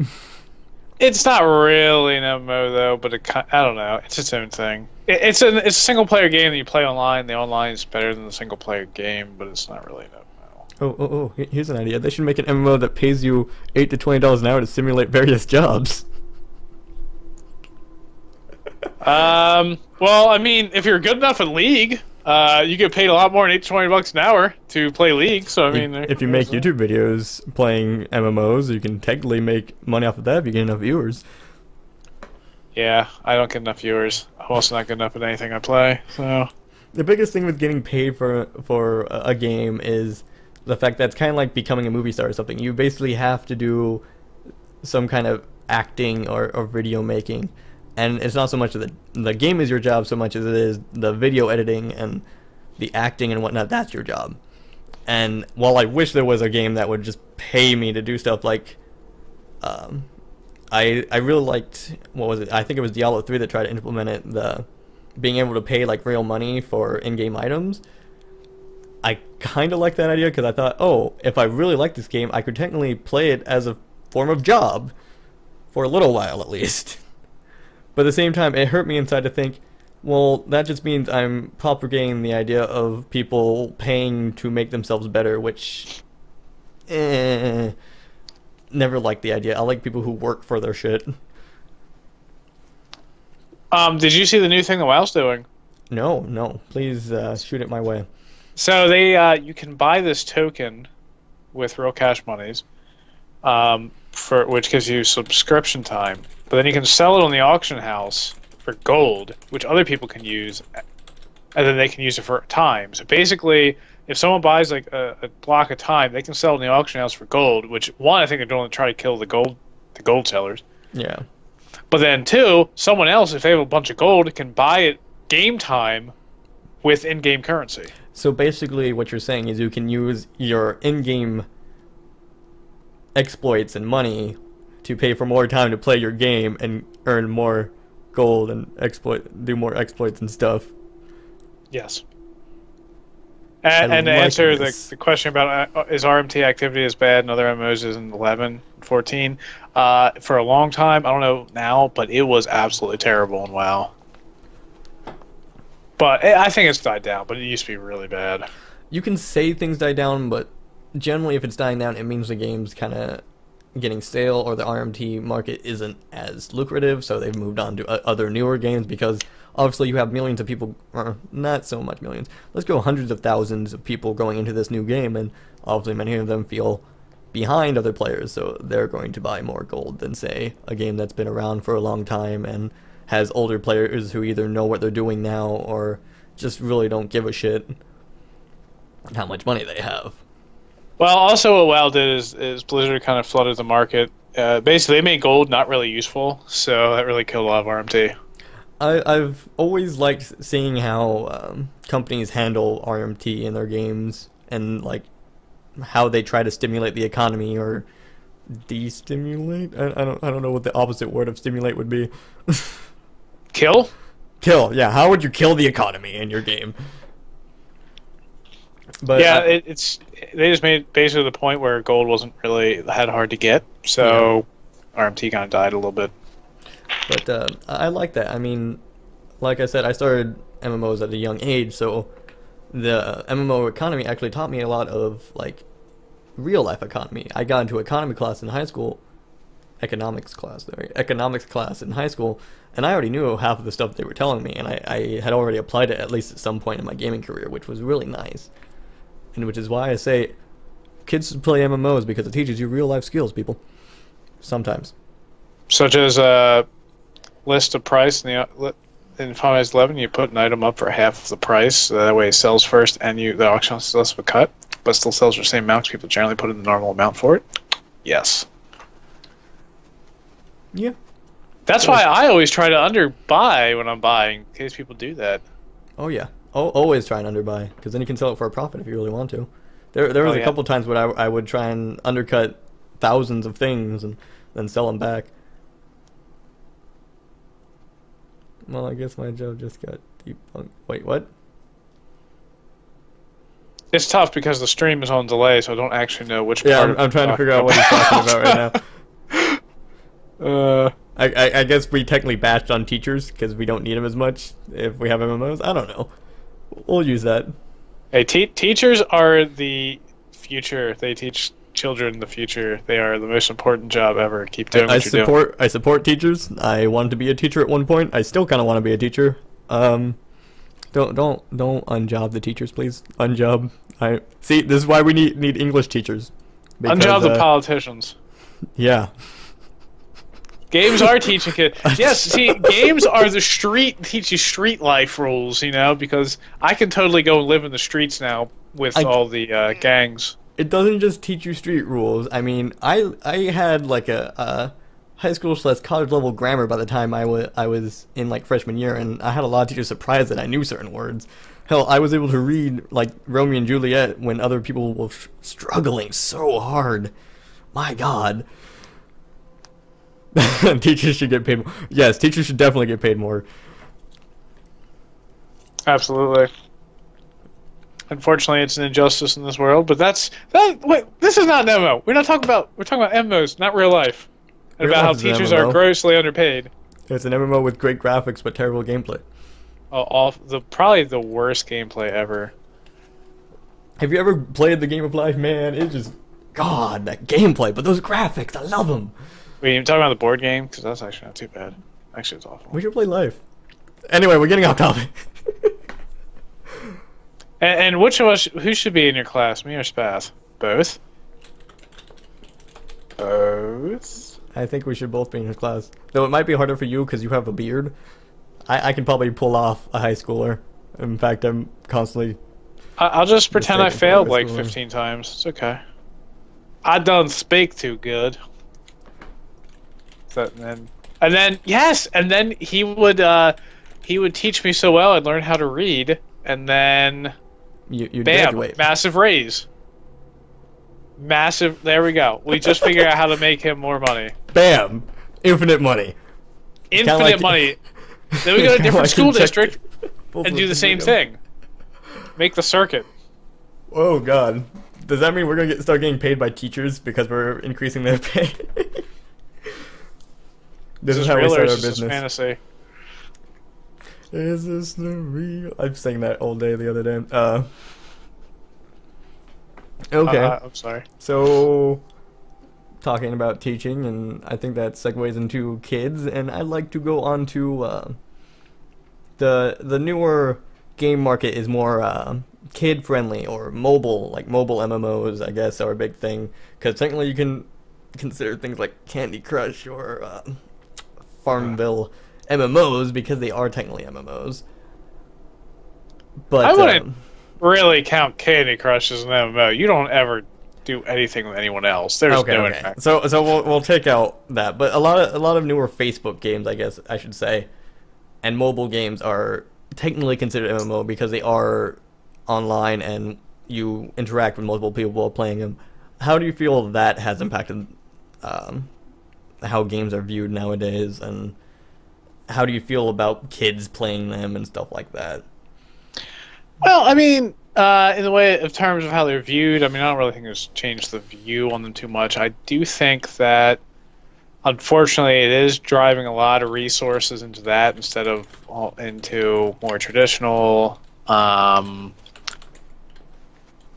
you know, like the console games and the computer games and stuff. And I feel like that we're getting less good, high quality games, I feel, and more because they're just more, you know, they make money. The mobile games make money, so of course they're going to make them. But, you know, with kids playing, I mean, that's, you know, I can't really say that's a bad thing. You know, I started playing when I was 3 on NES. It's just a different way of reaching them, really. Nerd. You know, between, you know, NES or Game Boy. I mean, because portable games have always been a thing, you know, ever since Game Boy came out. And, you know, there's the Game Boy and Game Gear and the PSP and That DS, PSP though. everything else, you know, everything in between. The Neo Geo or whatever. The N-Gage. Who remembers the N-Gage? Nobody, because it was terrible. I remember But the N-Gage. I remember hearing the Neo Geo, but I don't remember what it was. I don't know. I don't know. It was from when I was young. I never had Neo Geo. I had the mainstream ones, fortunately. It's from But why do I know yeah. about it?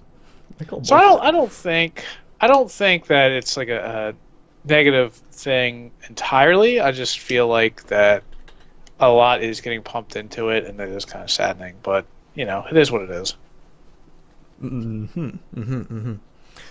So, yeah, I'll agree with that.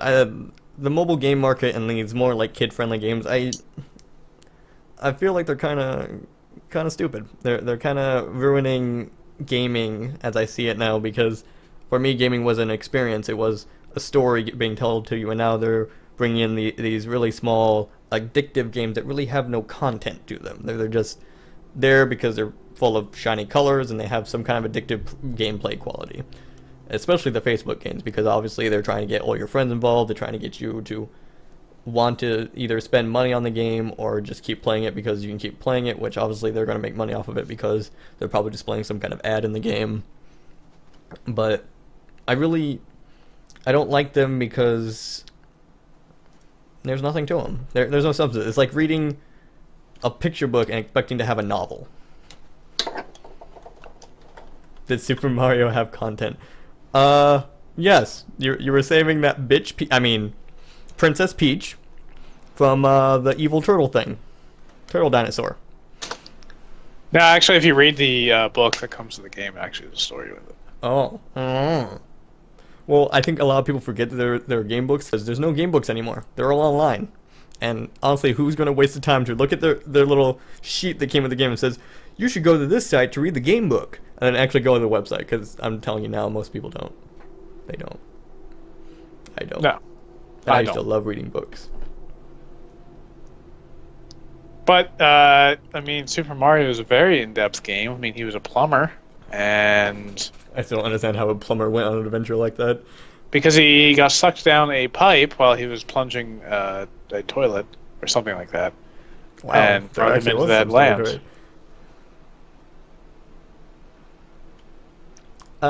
Oh my gosh, No, get out! Get out of here! No, this is perfect. We need this. I kind of want to bring him in as a guest at some point. But I don't think I have him Farmville on is a Skype. story. Farmville Good. totally has a story, man. You gotta make that cash, that lettuce, that moolah, so you can continue your farm and stuff. Princess Peach. No, Kojo, I will burn you. I don't. Now you're gonna tell me Candy Crush is a story. No, Actually, I think it does. Actually, it does, but it's a terrible story. It's basically this little girl, and then she walks around. we and should there's go no away person from with this a problem. topic because it's starting to make me sad. And then they're like, "I'll fix your problem," and then you have to like somehow do things with Candy that fixes their problem. I don't really understand. I don't understand. Why is she there to begin with? But yeah. This is what we devolved into, folks. I am not going to apologize. I actually enjoy this. This is hilarious.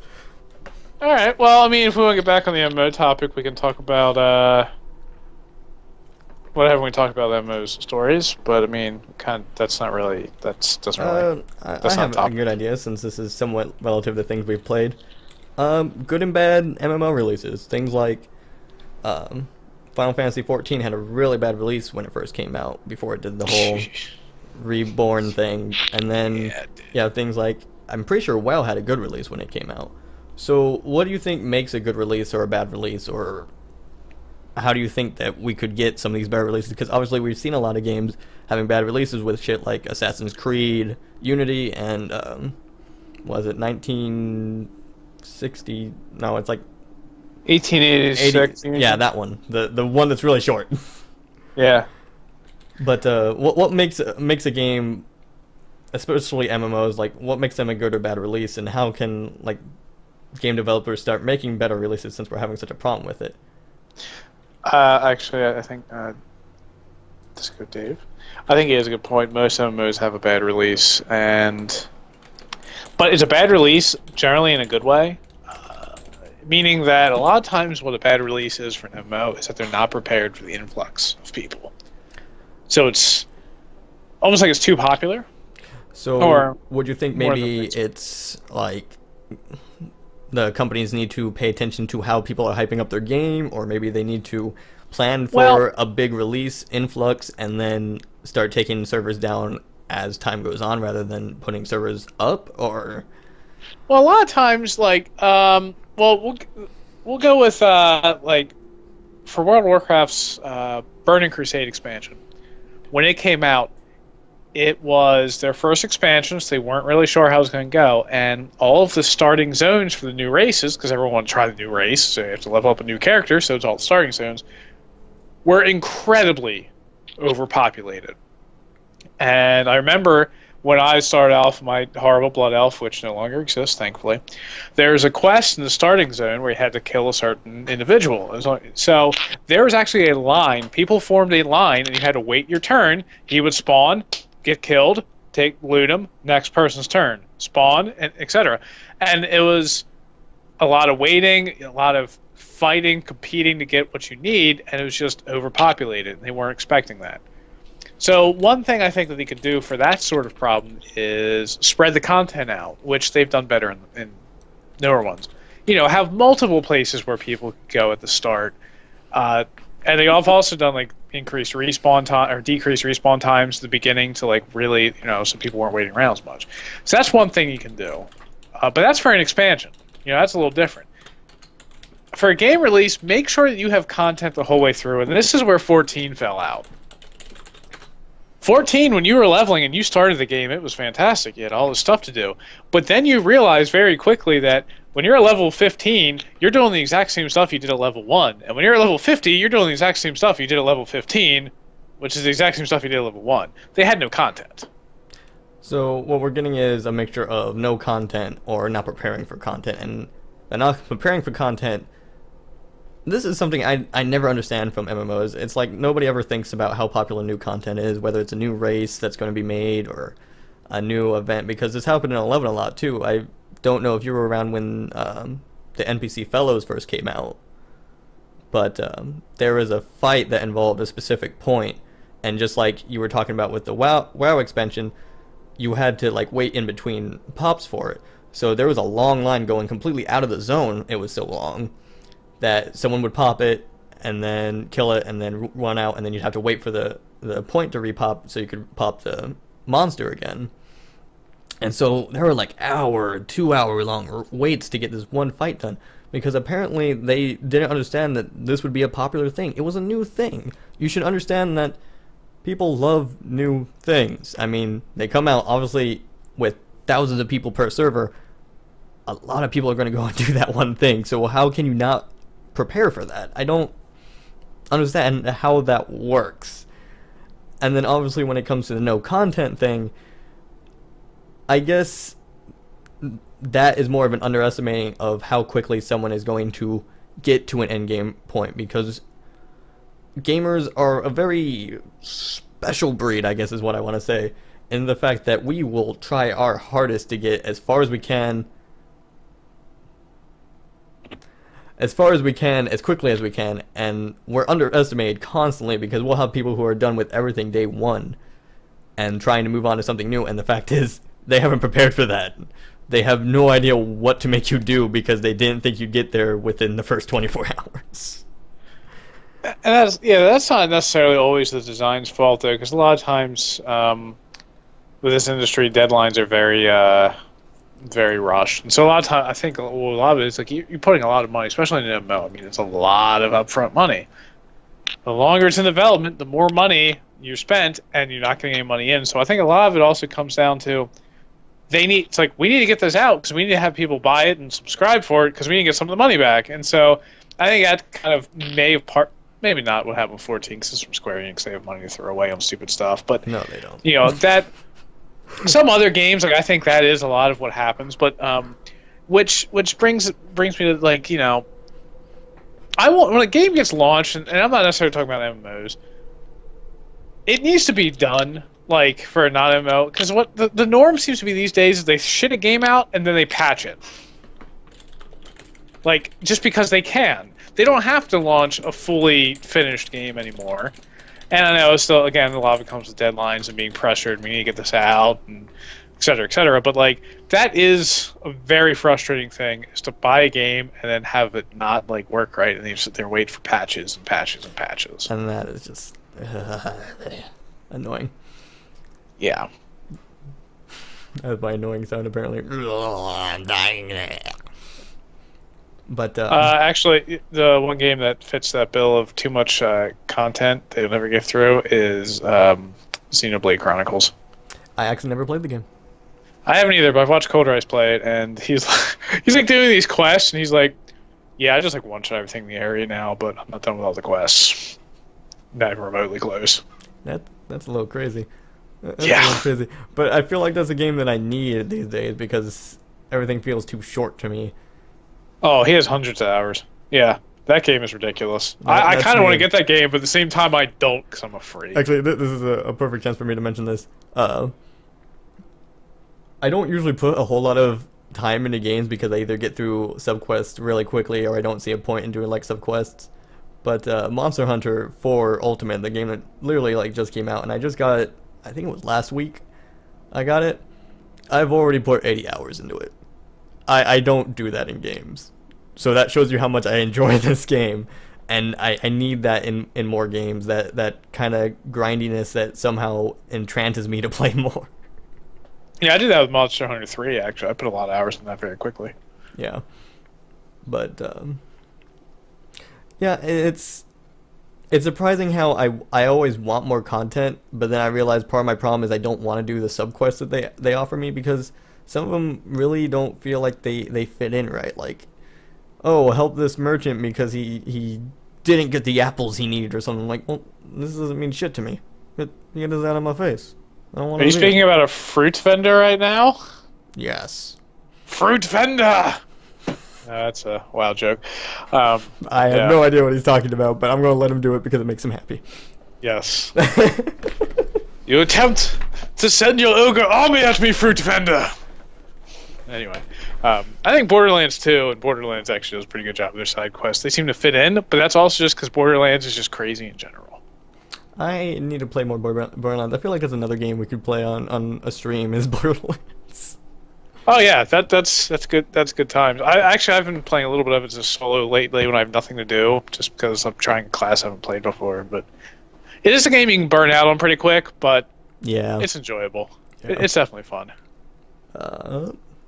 Any more on that topic? I'm trying to think of what all we covered there. Good and bad releases. I mean, there's not really much more to say about that. I don't think. I'm gonna let you take over for a second because I am getting distracted easily. Okay.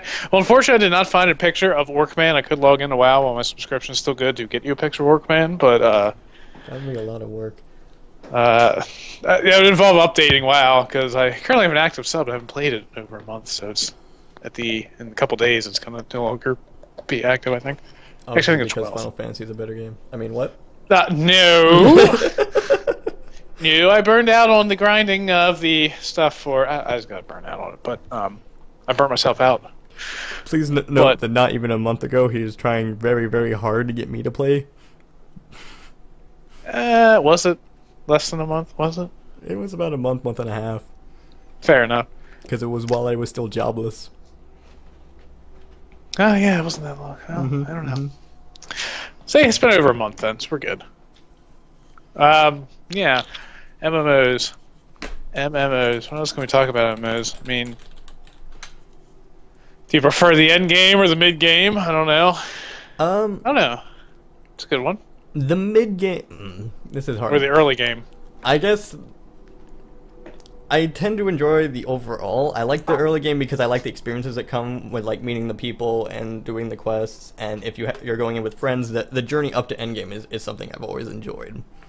But over the years, after like playing so many and realizing I don't like spending the extra time to get to endgame, I've learned that I enjoy endgame because I enjoy.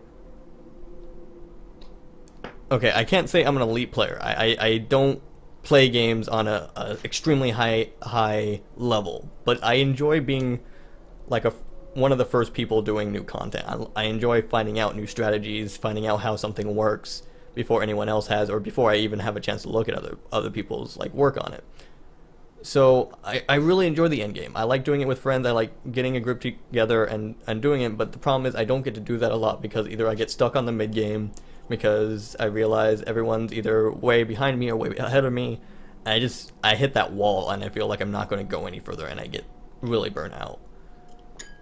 But once I get into endgame, I love it. I get addicted to it. I love helping people get to that point because I know they're going to enjoy the game once they get there. So endgame, complicated bosses, discovering new strategies, that's what I like about MMOs. That's what I've always, not always, but relatively for a long time I've loved about MMOs, is that endgame feeling, that kind of camaraderie that comes from doing new content and trying to be the best at something. Well, not necessarily the best, but good at something.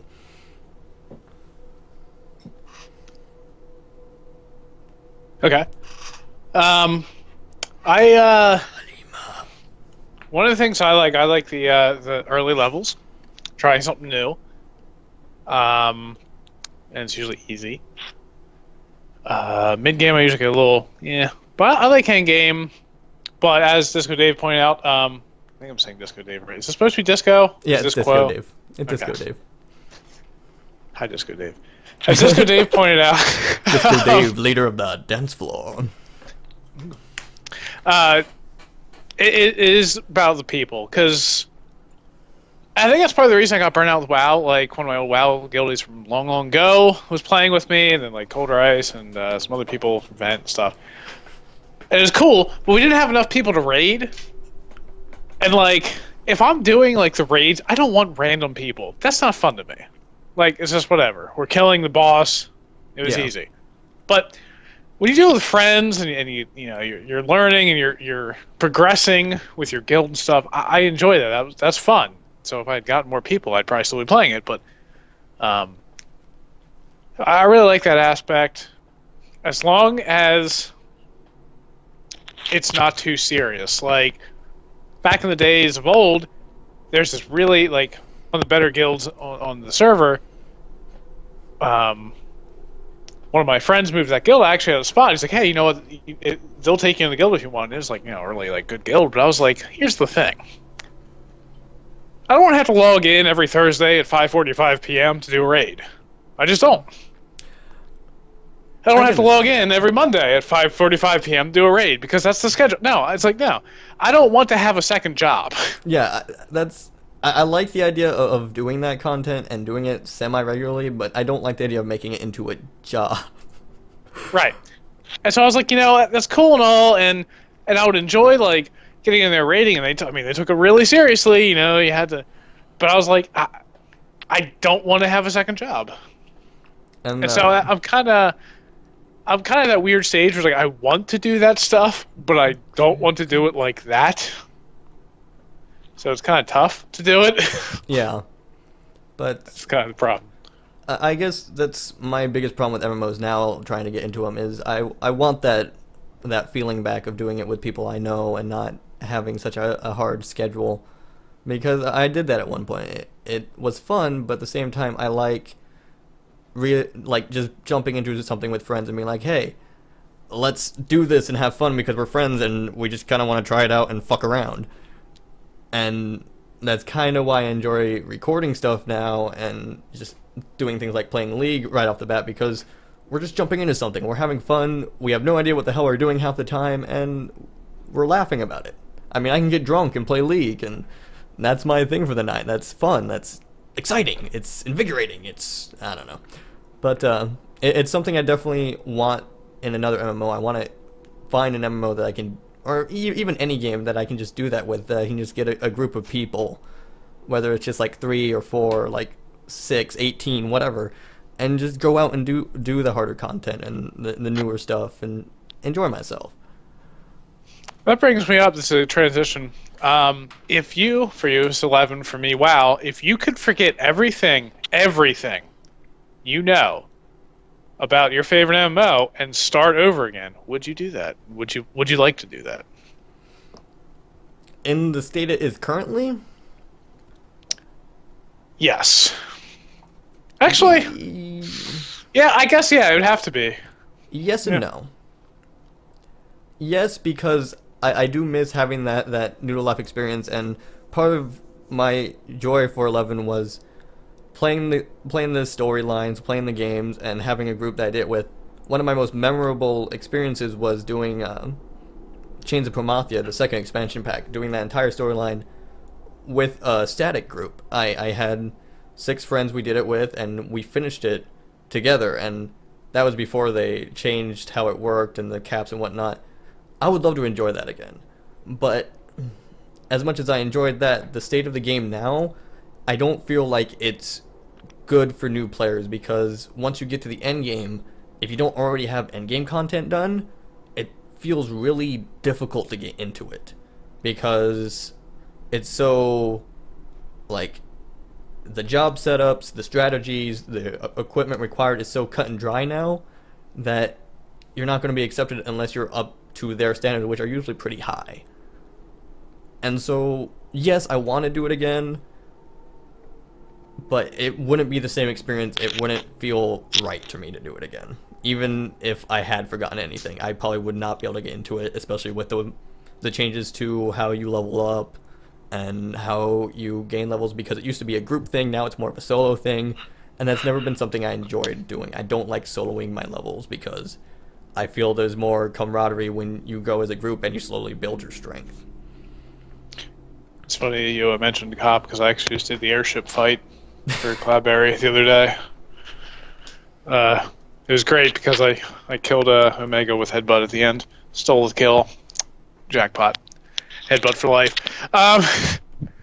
But I'm on the same boat. Yes and no, because like I really enjoy what my favorite thing in WoW and leveling up was the old talent trees. You know, every time you level, I get a new talent point, should I put it into? Figuring out which tree's the best, where you're going to put it, learning where everything is, learning the quests, finding the gear, learning the dungeons. Loved that. That was great. Today, if I were to level up a low-level job, and I knew nothing, well, the talent trees aren't the same, so that whole thing's gone. That's just gone right off the bat. They hold your hand. It's like, oh, you're a warrior. You hit level 10. Pick your specialization. All right, well, Fury sounds cool. It's dual wielding. Cool, you have now unlocked dual wield, like 4 abilities. Have at it. Oh, okay, now I'm just wrecking everything. Too much. Yes, you are. And then it's like, yeah, and the dungeons are just like, you don't find people. It used to be like, oh, you go into Orgrimmar and you shout, oh, hey, you're looking for 2 more for Uldaman run. We have a warlock, which means they could summon you to the dungeon. You don't even run to the dungeons anymore. It's like, oh, I want to do Uldaman. You click a button, queue for group. Oh, your group popped. Click accept, teleported into the dungeon. Okay, I got to comment on this, because this is something that's been like really apparent in newer MMOs. Like I said, I've played 11 a lot of my life. It's my first MMO experience. It's my favorite MMO experience. One of my favorite things about that game was the fact that if you want to do something, you had to run there. You had to get there on your own. Now there's a huge thing. Now there's a big thing with instance dungeons or teleports everywhere. Why do they keep getting it here? And all this like ease of transportation thing. And I don't like it. I really don't like just being thrown into a dungeon like that. I liked the idea that I had to journey there again and again and again, and then finally queue up, well, not really queue up, but have my group there and then go in. I don't like this instant, hey, I was in town, now I'm in a dungeon. This makes no sense. No sense at all. Exactly. And it bugged me, because that was how I got into the game was, oh, I have to journey through this dark, foreboding. There we go. Foreboding cave to get to this nice little gate that leads into my fight. Now it's just I'm waiting in town, waiting in town. Oh, there it is. Let's go. Let's fight this thing. It makes no sense. Well, I agree. I liked the travel, and that's why. Remember that group that we tried to get you to play with, and we did that one night on WoW, the Oaken group. Oh yeah. So I'll explain this for everyone. So we started this group where we were playing as dwarves, and except for Spath was a gnome rogue. By the way, I hate being short. Do you know how long it took them to convince me to be short? I know, it was a while. You could have been a human wizard, human mage. Here's why, and I think you're probably getting where we're going with this already. So we were a group of dwarves, and we were the Oaken brothers. And all of us had Oaken something in our name. Like, I had a shaman, I was Oakenhammer. I only used a hammer, and I was a shaman. And we had, like, Oaken Bow, who's a hunter, etc., etc., not important. Anyway, our journey was going to get from the beginning of the game to, there's a mountain in one of the expansions called Mount Neverest, I believe it's called. I don't remember. You told me the name, and it was. It's either Nevermore or Never. I think it's Neverest. It's really the tallest mountain. Obviously, it's supposed to be like Everest. It's the tallest mountain in the game. And so that was our journey, was to get back to our home at Mount Everest. Basically, it's like the Hobbit journey. So that's why we had the gnome rogue. But anyway, but the way we were going to do this is old-fashioned leveling. Running to dungeons, no party, like no outside party, no outside help, no sending gold from other characters, buying stuff, nothing like that. Run everywhere, do the quests. We stick together as the full party doing this. We don't even use the flying system, like the flight paths. What about the Eagles, man? Can't use the Eagles. Don't use flying mounts. Nothing. Old school, just nose to the grindstone leveling, and it was gonna be great. But we didn't get too far into it, and then I fell off pretty quickly. And now that I think about it, I just realized you probably shouldn't have let me level my character at all, because I probably should have started at level 1 since I was the Hobbit, and then just instantly kind of jumped levels at some point. That would have been pretty much how Bilbo works. That would have been rough. Yes, it would have. We're doing a level 20 dungeon. You're level 1. The only problem is you wouldn't have actually been able to get in. There are level restrictions on dungeons. You can't say but that. For the other stuff, that would have been. His beard. That would have been rough. Oh god, you aggroed the whole zone. That would have been magical. I would have loved that. I love aggroing whole zones. I once walked into an instance and aggroed the first half of the instance, and I don't know how. To this day, I don't know how it happened. I can tell you how it happened. Are you ready for it? Yes. Are you sure? Yes. 100%. Yes. Witchcraft. Damn. Ah. Anyway. There used to be something called the Meshi pool. Was that just aggroing everything in the zone at once? No, that's what it became. That's not the original incarnation of it, though. The original incarnation is that on my warrior, I would often not have ranged weapons or something. I forget exactly. But, so I would body pull groups. Body pulling's best pulling. Very well. Oh my god. Like, I'd just be like, okay, so when you get the group on the right, not the one on the left, I just kind of like sneak over and like somehow body pull a group, and it was like, how did you do that? I'm like, I just did. So that was the original. I'm gonna be honest. One of my favorite parts of leveling in Final Fantasy XI was my first job was White Mage, and there was a lot of times where we would get the stubborn thief or the stubborn ranger who didn't want to pull because either it was expensive or they just had no idea what they were doing or they didn't have any ranged weapons in general. And so I decided to pull as the healer. And I pulled very well. I pulled very, very well, to the point where I almost had to slow down one time because they thought I was going too fast. I'm like, I have MP, you're good. Yeah, I had to pull in Scholar before. I didn't do it. I had to pull in Dark Knight once. When you have a Dark Knight in your party and you tell them they're the puller, you just gave all of the power to the Dark Knight. They're already trying to kill themselves. Are you really trying to make their job easier? I didn't pull until my MP was full. Oh, wow. I was a dick. I was like, you're making me pull. I'm making the rules here. Party went kind of well, though. Surprisingly. It was a Dommel party, so, Stombles. Yeah, DD Bard actually is a thing. Because Daggers got overbuffed, and it's hilarious. Yeah. Plus the new gear. Storm. Anyway, I don't want to get too into that because that's me. What were we talking about? What were we talking about? Oh yeah, we were talking about the teleports and whatnot. But Dave brought up a good point. Do you feel like new games or new MMOs, I guess, are becoming easier? Oh, absolutely. Like, in what ways? Well, are we just talking as a difficulty way? Are we talking as a transportation way? Because obviously, a lot more games are adapting this transportation system where you're instantly showing up somewhere, or you have some kind of automated transport. Well, I think what they're kind of doing is they're taking away... Not taking away. They're kind of conveniencing some of the things that were an inconvenience before, and by doing so, making it easier. Essentially, I understand where you're going with. They're kind of catering to this new casual gamer, I guess, but they're doing it too harshly, I guess.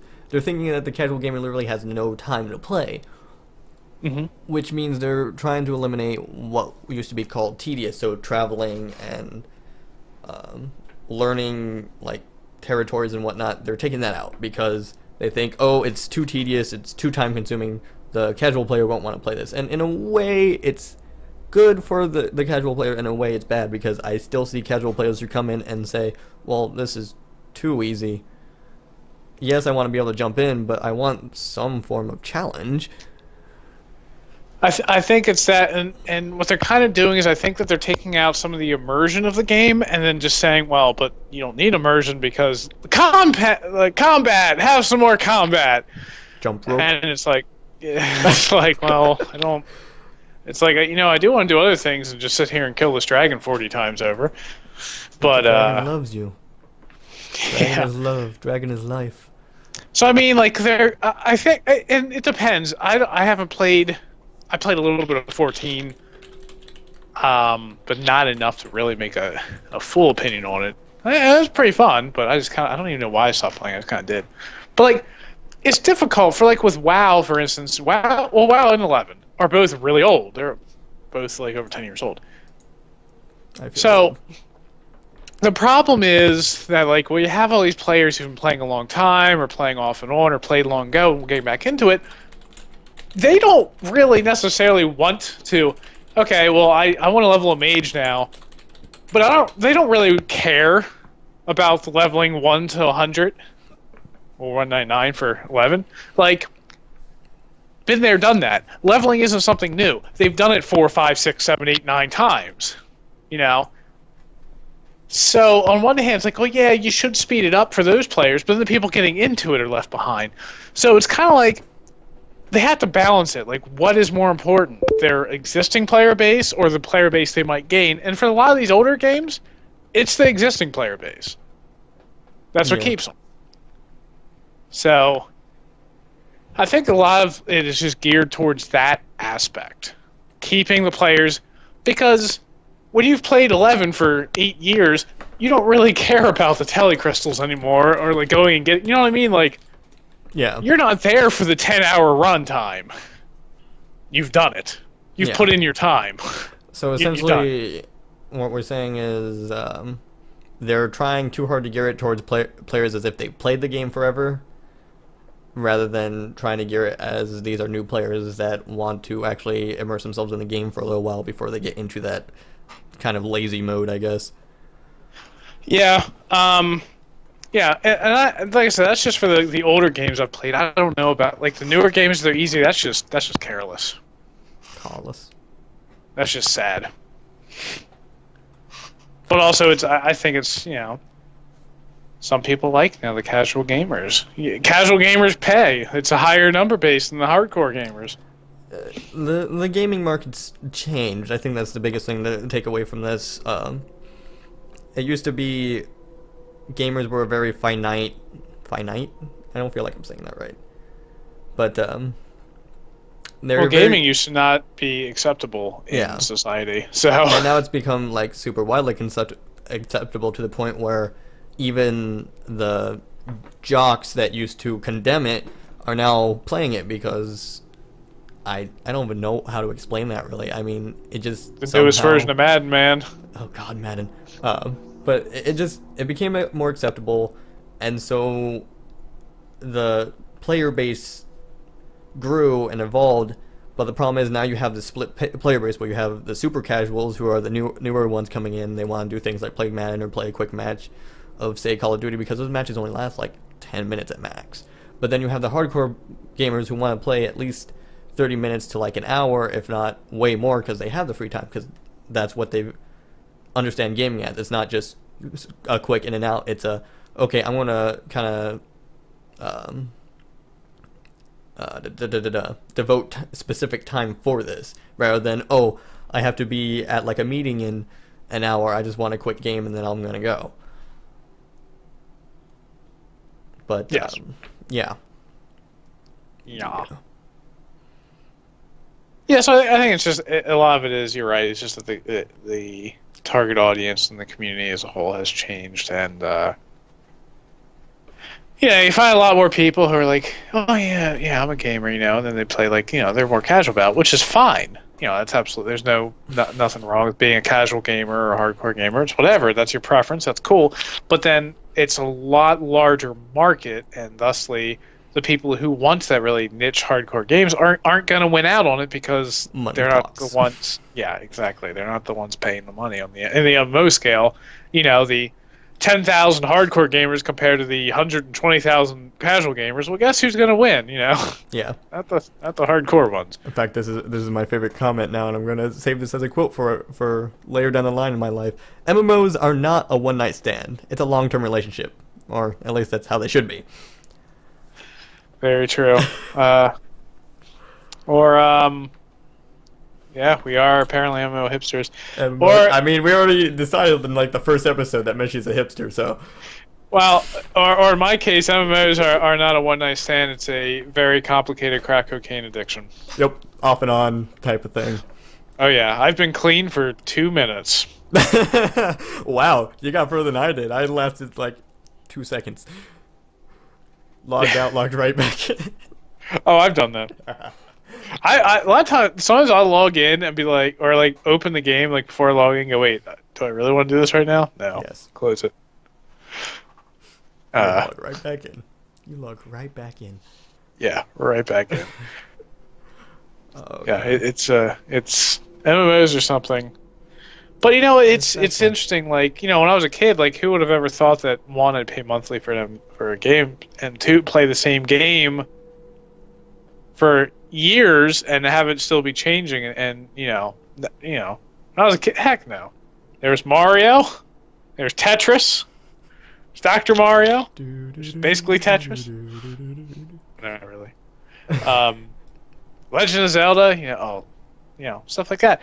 But and it's kind of funny because, like, when I was younger, like, I used to get so excited, for game release. All these games are coming out. What game? Oh, I'm gonna go buy a game this weekend or something.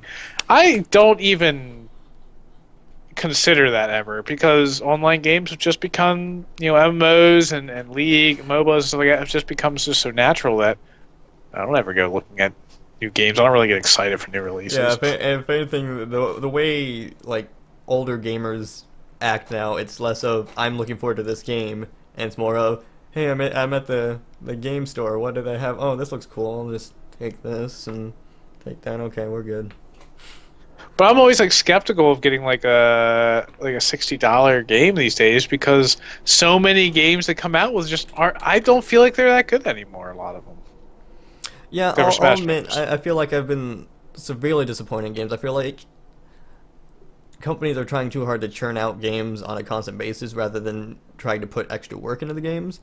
But at the same time, I don't want to specifically say that just because, I mean, we see these games are coming out every year, but the fact of the matter is they are in development for like 2 to 3 years before that. It's just that they're in the development at the same time as like their prequel. So yes, they're coming out a year afterwards, but they have been in development for about the same amount of time.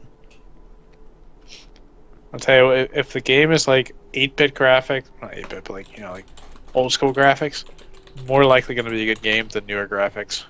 the way I look at it, because a lot of times they put so much development and so much into like how pretty it is. 1886.